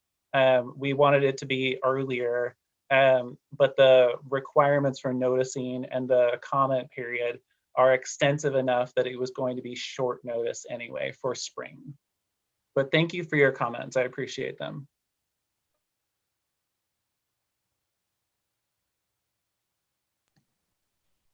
Chair, if I may, I guess I'm struggling with the same questions because OSU Extension does have these resources available to every county resident, whether you're rural or in the city. And oftentimes local fire departments, and I know TBFNR does extensive work in the community on these things too. So I'm struggling with the soil and water conservation district as the mechanism here. It just doesn't make much sense, and it does seem a little bit redundant. As far as the budget goes, I looked at the specifics. There's a lot of money that's going to overhead people to put this on, and then a lot of money going to like mailings, which unfortunately with all of my experience with mailers, half the people throw them away. I don't know. It just feels like it's not a very, it's redundant, and it doesn't feel like we're going to get very much out of it, to me, at least. Yeah, thank you, Commissioner. I appreciate those comments. Again, this is something that's in person, where a lot of people can learn all at once how to do specific tasks from loggers who know how to do this work and teach it on a daily basis. This is modeled after a project or like a workshop that was done for, I think it's Eagle Point is the subdivision that they privately funded a workshop 2 springs ago. And it was very effective at getting them all on the same page, because it's really a community effort. It's not just one individual landowner. So again, this is where we get to, is it more effective to learn things by a webinar, or whether it's more effective to learn things in person with your hands? And in this case, it really is more effective with your hands. Yeah, I don't disagree with that at all. I like the private funding part. I agree with the private funding part rather than a $10,000 public funded effort. Right, and I would say that in response to that we get these funds specifically for wildfire prevention education, not even for wildfire prevention, but for wildfire prevention education. So that has to be the use of them. And we certainly can choose as a budget committee to not use them, but this is a good opportunity, I think, to work on cooperation among lots of different agencies and partners and businesses in putting this on. What I expect that we'll see, and this isn't in there because Soil Water Conservation is the one who drafted the proposal, but I expect that we're going to see an increase in business going to the logging contractors specifically, because they have the skills to do those defensible space clearing that even a landowner who might have learned how to do it isn't quite comfortable with doing it just because of the tools involved. I have a question. I don't know if this is for Commissioner Kula or not, Mr. Chair. I'm wondering if we could, if those funds would be better utilized with an organization that is really conversant with this, so that if these funds were, we could beef up what TVFNR does. We could beef up what is being done locally. I know that Sergeant Young was interested in, had been working on putting something together locally, and that was the discussion. I'm just wondering if that, the piece that is going to be used for a lot of the administration could better be used to fund actual, for instance, firefighters to teach this, or to do something virtually so that more people could take part in it. I'm just, I like the idea. I just don't know how many people you're going to reach when a lot of folks, you know what it's like to get people to show up for something. It's just, it's like a struggle. And if it's virtual, you can kind of say, here it is, watch it at your leisure. And I don't know. I'm sort of straddling that. Yeah, I understand. You know, one of the values, as that I see it, of an organization like Soil Water Conservation District is that unlike private businesses, they have a very robust audit trail. And unlike TVFNR, they cover the whole county. So I actually don't know, except through mutual aid, whether TVFNR can be doing something in another part of the county. I assume that they can, but that would be a question for emergency manager. You know, I would be happy to, I mean, I have engaged repeatedly Sergeant Young. I try to stay out of his business since he's a liaison with different people than me. But he has been involved in the conversation all along. I'd be happy to have him lead these workshops. But again, it's very important from my perspective, and I hope it is from the Budget Committee's perspective, to acknowledge that it's better to learn with your hands than to learn by watching a video. Can I ask, was there a memo provided, like for CASA and the other requests? Was there one in there? Because my binder doesn't appear to have one. It wasn't in the binder. I believe I emailed it to the committee. Yeah. Okay. When I presented the Title III budget. Oh, okay. I'll see if I can't hunt for it.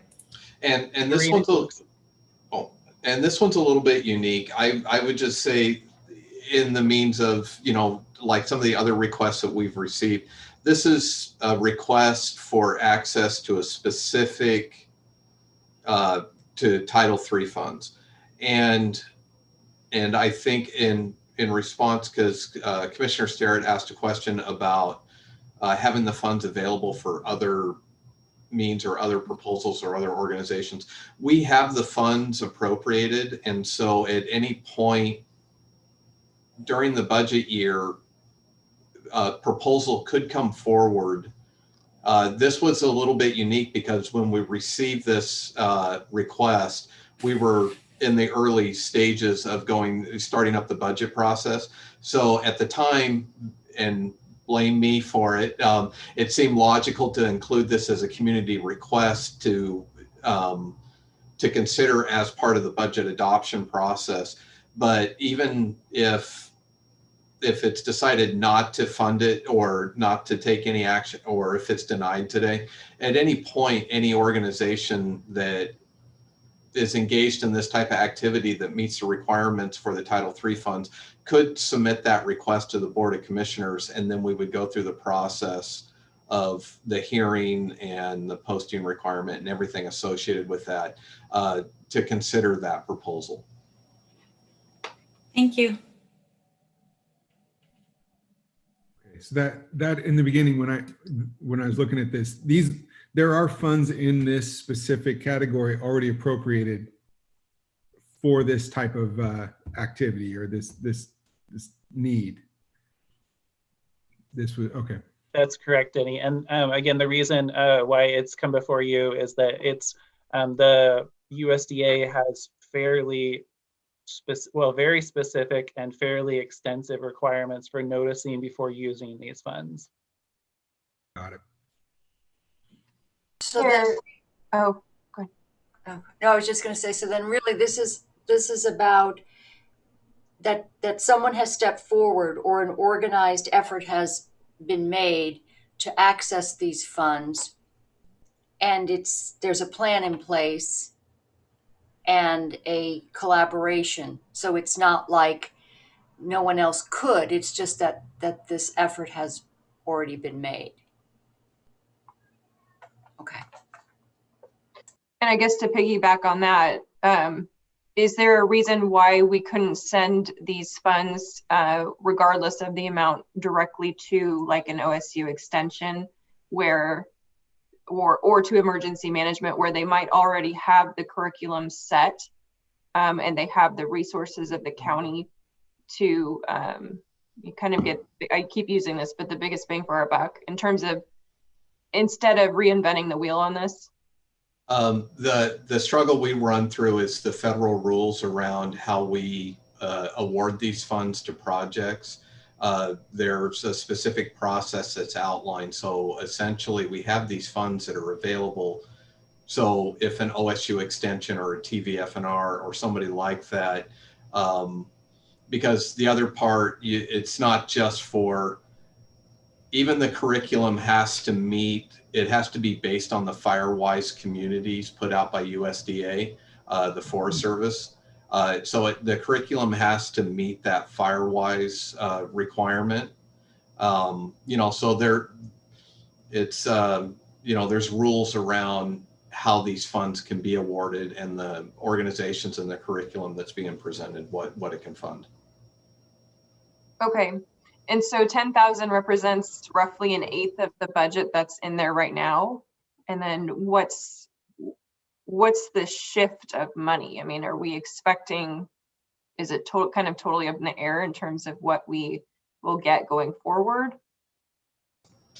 Title III funds, ONC funds, it's, if you are looking at the budget, you're going to see that we have not received any funds to date, and we have not received any funds in 1819 or 1920.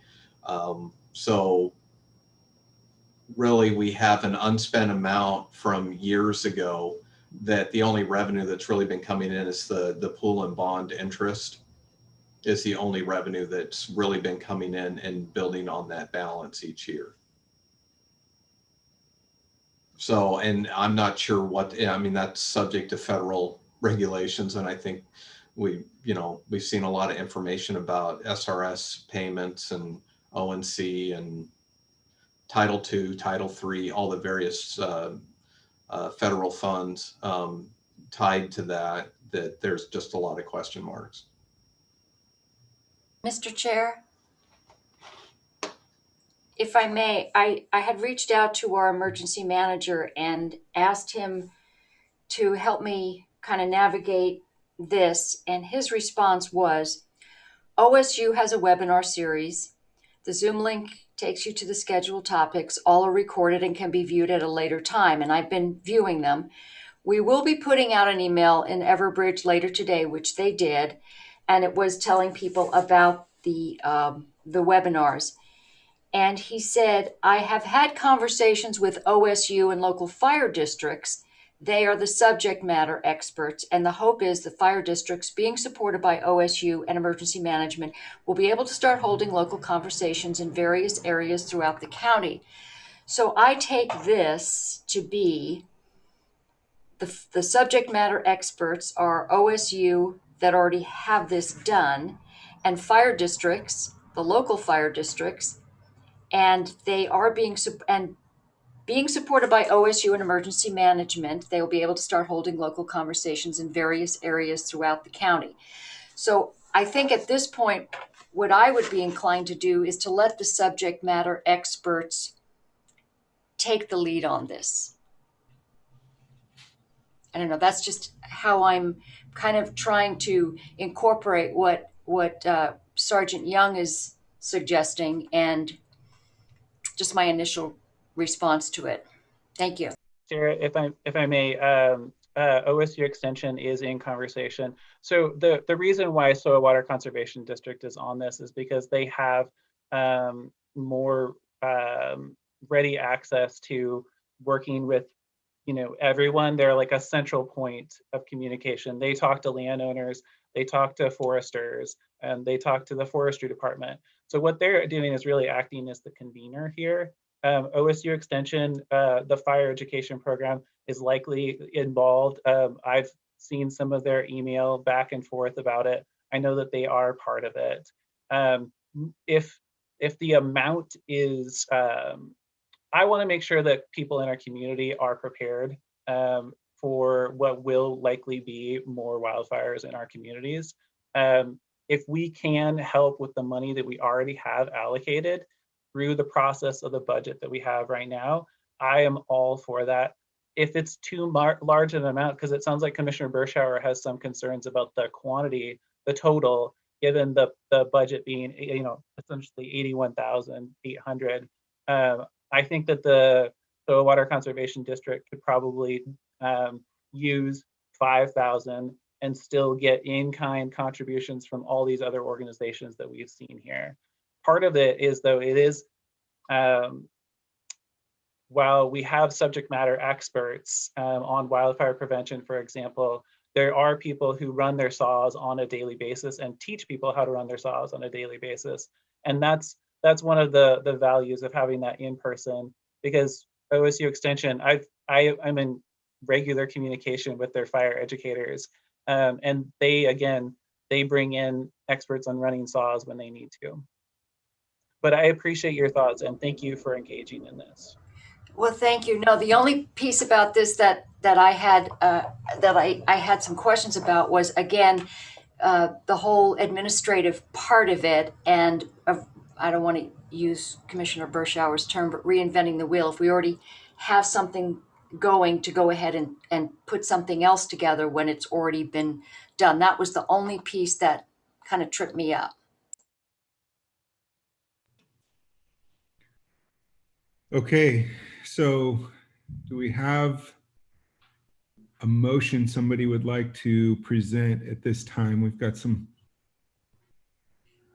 options, I think, through the discussion of a complete approval, a partial approval, or a denial. Is there anything within that discussion someone would like to make a motion of?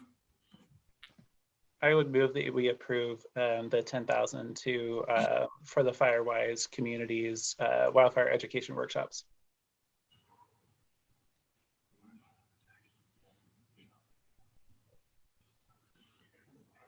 All right. Okay, we have no second. Do we have, Ken, what is the procedure when we have a motion and no second? Do we modify, or how do we move forward?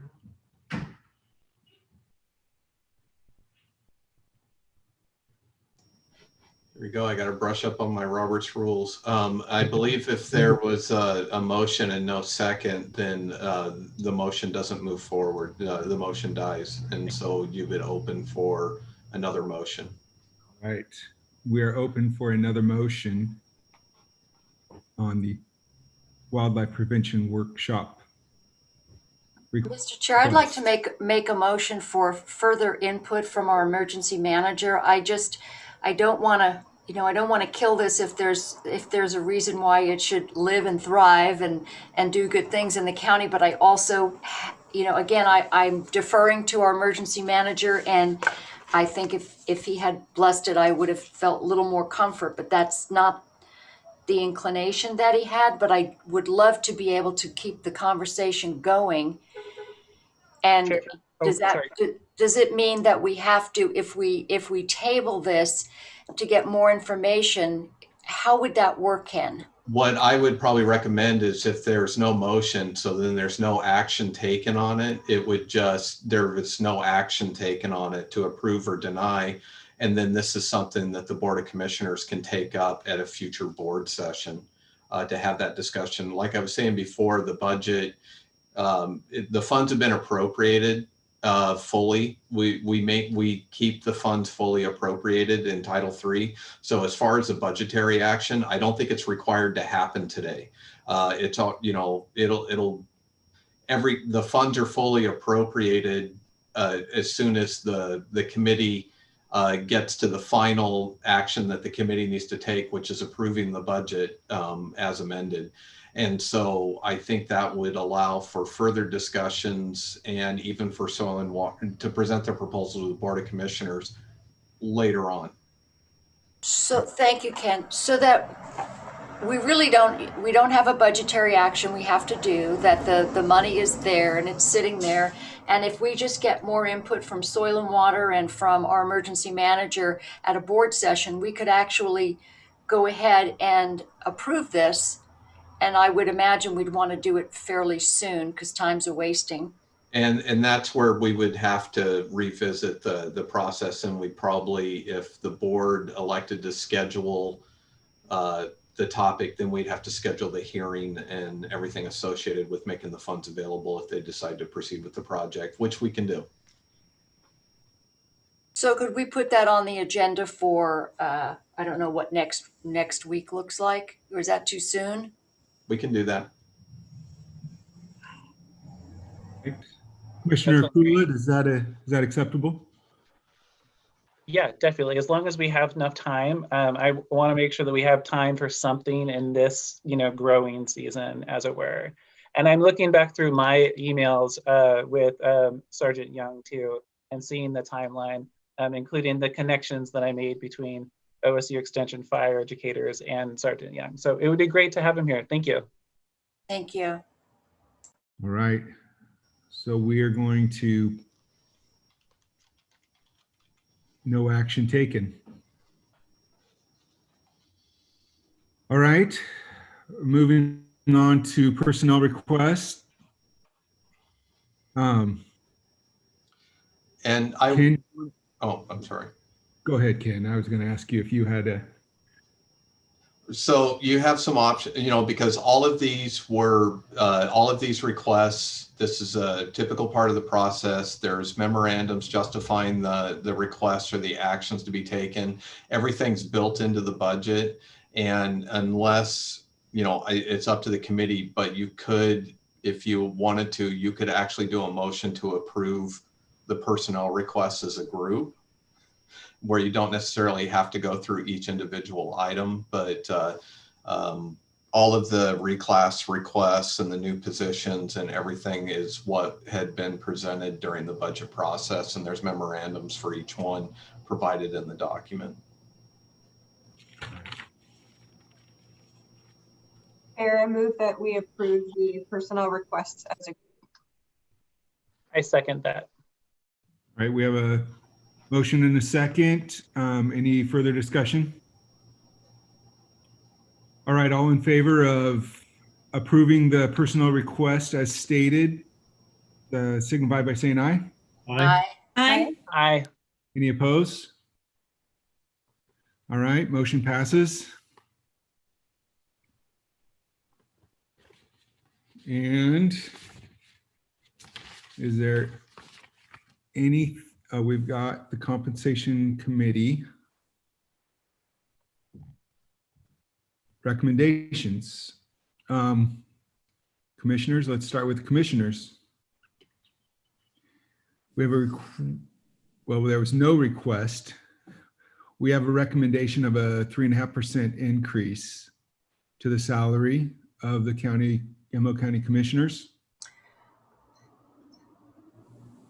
Mr. Chair, I would move that we deny that recommendation. Chair, I second that. Guys are trying to hurt our feelings, I think. Just trying to be nice. Yeesh. All right, any further discussion? We really appreciate the conversation. That was, it was very thoughtful, and I certainly understand the justification behind it. I just feel that it's not necessary. So Yes, thank you for the kind words. Much appreciated. I would say second, except that I'm the third. So I third that. Thank you for that. All right, Well, so may we interject our gratitude for everything that you all do and your commitment to our community. It's a really excellent thing you're doing, and you do such a good job. Thank you both, all three of you. Thank all of you. thank you. all right, Ken, do we need to do a motion and denial, or can we take the, Yeah, you'll need to have a vote on the motion. There's a motion on the floor, so you'll have to call for the vote. we have a motion to deny the request of a recommendation of a 3.5% increase to the county commissioner's salary. It was rejected. All in favor of that motion, say aye. Aye. Aye. All right. Any opposed? Aye. All right. We have, I'm not opposed, but it's funny since I was voting for the increase, of course, to now say no, but I concur that if that's what's desired, I will aye. all right. There's a bit enough no's today, so I just thought I would throw that Go one. one in there. Thanks, Rick. Just so I'm clear, so for the record, I can picture Carolina and Carrie looking at me.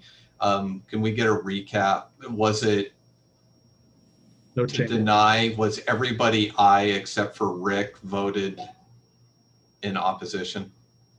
Yes. Okay, thank you. Okay, we have a request of a 10% increase to the salary of the county assessor. And we have a recommendation of 8.5% increase. Open for discussion.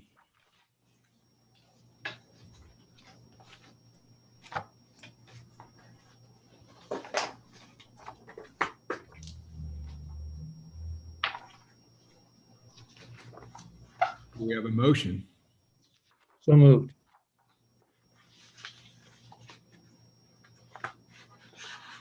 We have a second. I second that. All right, we have a motion and a second to increase the Yama County assessor's salary 8.5%. Any further discussion? I think that, Mike, some of the concerns that I brought up with the personnel discussion apply to this as well. But I did appreciate your compensation committee discussion and making sure that we keep top talent here. And just, as a reminder, all of these people are accountable to the public because they're elected. So it's sort of an extra layer of, a vote of confidence that we think that they're doing a good job. Thank you. Okay. Any further discussion? All right. All in favor of increasing Yamaha County assessor salary 8.5%, say aye. Aye. Aye. Opposed? Aye. No, that was the aye. All right, unanimous. You weren't as brave as me. All right. We have a request to increase the county clerk 2%. We have a recommendation of 3.5% increase. Open for discussion.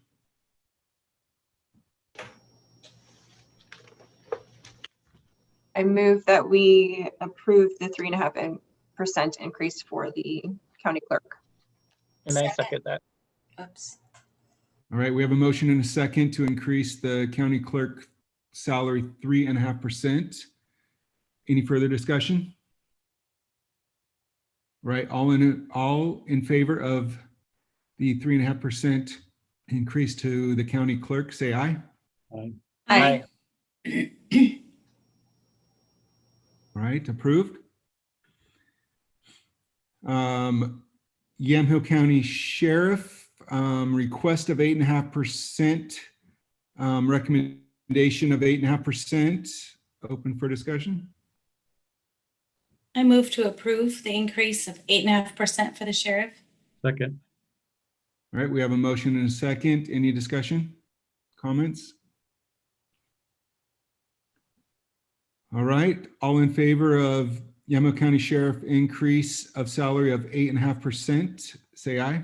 Aye. Aye. Aye. Any opposed? All right, motion passes.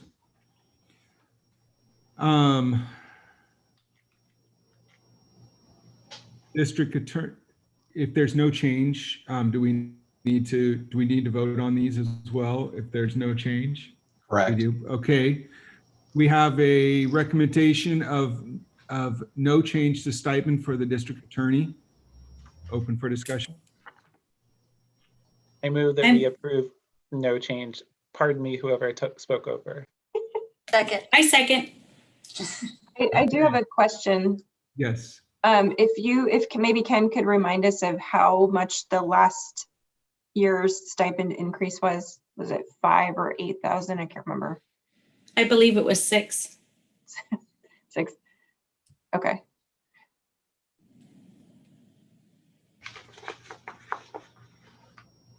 I believe that is correct.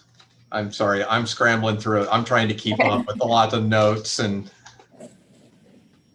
because it went from 19,000 and something to the current amount. So it was 6,000 and some. I think it was 26 at the end. Thank you. All right. So we have a motion and a second to do no change to the stipend of the district attorney. All in favor, say aye. Aye. Aye. Aye. Aye. Opposed? All right, motion passes. And Chair, Treasurer. before we get to Treasurer, I'm going to recuse myself since this is my mother-in-law, and I'm going to turn off my microphone and my screen and not vote on it because I believe, based upon my understanding, there's an actual conflict of interest. So thank you and goodbye. Okay. Okay, so we have a no request and recommendation to do no change to the current salary of the Yamhill County Treasurer. I do so move. Second. I second.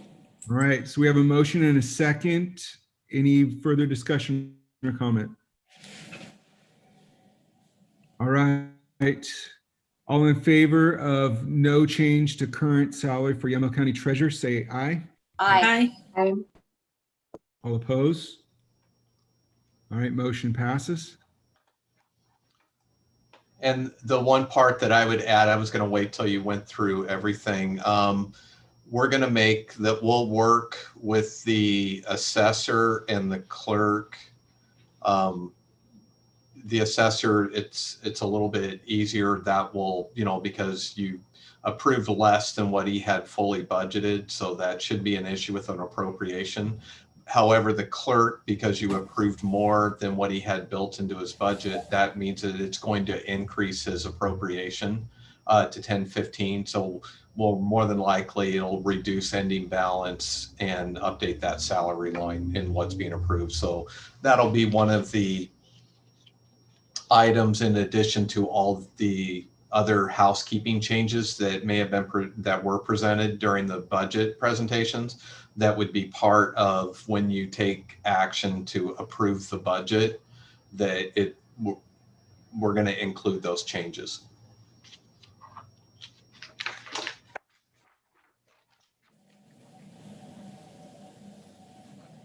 And Chair, if I may, there's a couple of things on my list I just wanted to clarify. So we had mentioned, at least commissioners, well, should we bring Commissioner Kula back on? Is he back on? I am back on. At least I can see myself. Okay. We had briefly discussed increases to the commissioner budget for the 2 executive specialists. How does that play out? Is that something that can be done later in in terms of a percent increase or however that. So that's where we're getting from budget process into personnel process. And so those discussions, I'd like to, start with the chair and then take a look at the budget, and then we can have a discussion with the full Board of Commissioners. But that would be something that we could finalize prior to final adoption, any changes that may occur to the budget that Okay. those lines. I apologize. Now I remember you saying that. And then for the Fair Event Center, if there does end up needing to be some more backfill there, that's the same kind of process where we can bring that forward as we get closer. Okay. We could, the fairgrounds didn't submit any formal request for funds, so I'm not sure. I have a feeling the fairgrounds is going to be one that's going to be at the top of the list as far as the ARPA conversations as well, especially for the revenue replacement. So maybe once we get more detail, especially in the coming weeks, depending on what the board wants to do this current fiscal year with making ARPA funds available, that's a resource or a conversation that we may want to have for the fairgrounds.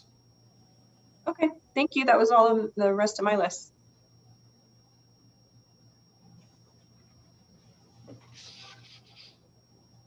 All right, I'm on mute.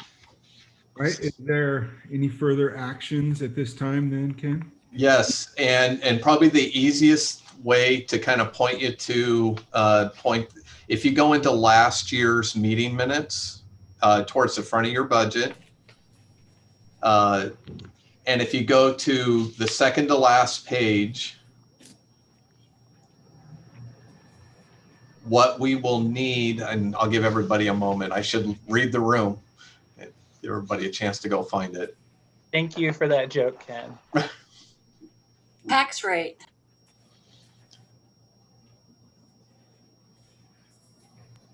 Yes. And the reason I point to this language, because it helps whoever decides wants to make the motion, because what we'll need is a motion to approve the budget as amended, and then to set the tax rate at 2.5775 per $1,000 of assessed value.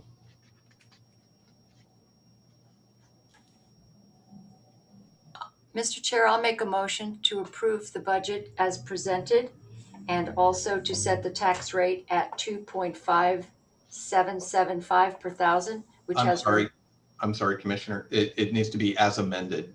As amended. I move to approve the budget as amended and to set the tax rate at 2.5775 per thousand, which has remained the same for 20 years. All right.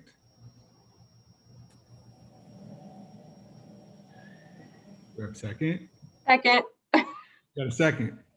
All right, so we have a motion and a second to approve the budget as amended and set the tax rate at $2.5775 per $1,000 of assessed value. Open for discussion. All right.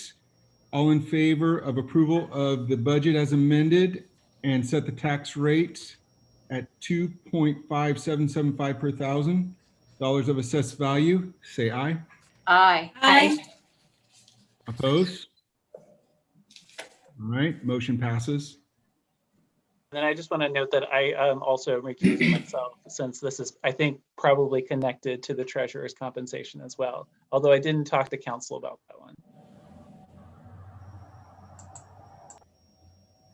Okay. Well, on this note, I'd like to take like 1 minute, even though I'm sure everyone is tired of hearing my voice, because it seems like I'm in fact tired of my own voice. No, you're fabulous. You're very good at this.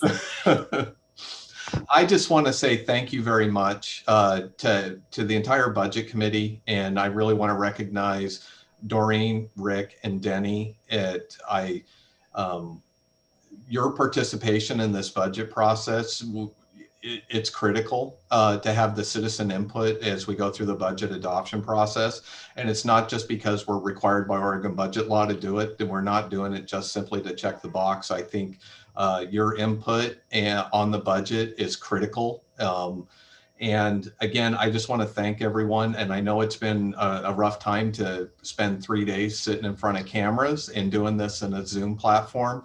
And I'm hoping that in the near future for next year, we'll be back meeting in person, because I know that there's other elements of the budget adoption process that where we get to know each other and interact a lot more, that really adds to, you know, what I really enjoy about the budget process. But I just want to take this time and say thank you for your patience with our technical issues and everything else.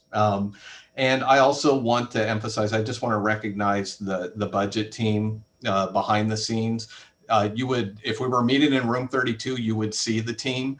Although Justin might have been there holding a baby. You know, everybody loves to see a baby. And I also want to recognize Mike Barnhart and Jennifer Elkins, who take all this information and put this into the system. And then Carolina and Carrie behind the scenes and putting this record together and all the great work that they do. And then also the department heads and managers, they do a lot of work in putting together this budget. It's not that it all comes, I'm the conductor as the budget officer to put it together, but those department heads put in a lot of hours and a lot of work in putting this together. And I just wanted to take a few minutes to say thank you to them, and also to all of our employees here at Yamhill County that do an outstanding job on a daily basis. The last little thing that I just want to say is we do have one budget committee member's term is about to expire, and I figure what better way to ask him if he's interested in re-upping again than to put him on the spot in a public meeting. But Denny's term is set to expire in June, so would you, you know, I'm curious if you'd be interested in renewing your membership. I am not opposed. I have reached out.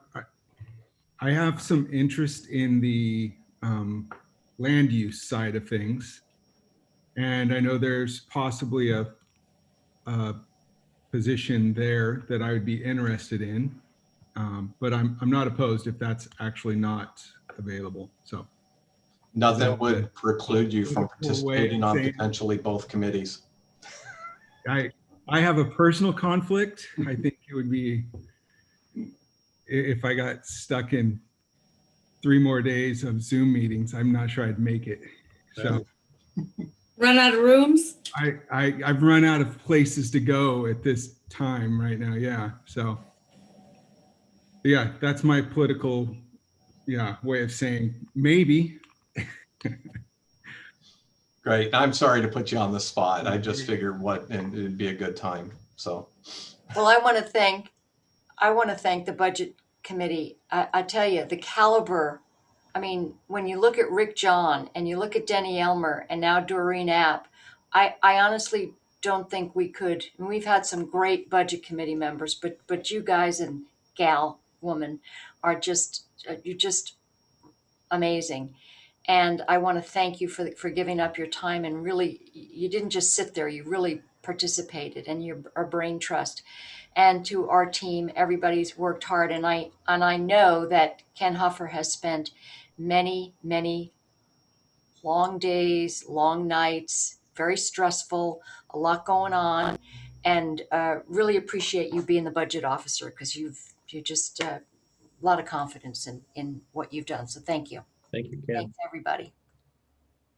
Thank you, guys. Thank you. And Doreen, I particularly appreciated your 1980s giant calculator. That was wonderful. Old school's the best way sometimes. Yes, so you did a great job for your first year. Definitely better than I did. So Thank you for choosing me, and please pass along my hope that I get to meet all the other staffers next year. So tell them thank you, and thank you for giving me the opportunity. Yeah, truly, it's been a pleasure and an honor to be with all of you today and the last 2 days. Yes. All right, guys. Well, are we ready to adjourn? I make a motion, we adjourn. I second. I'm All so right. used to this. I don't know what else to do. Yeah. All right, so we are officially adjourned for the 2021-22 Budget Committee.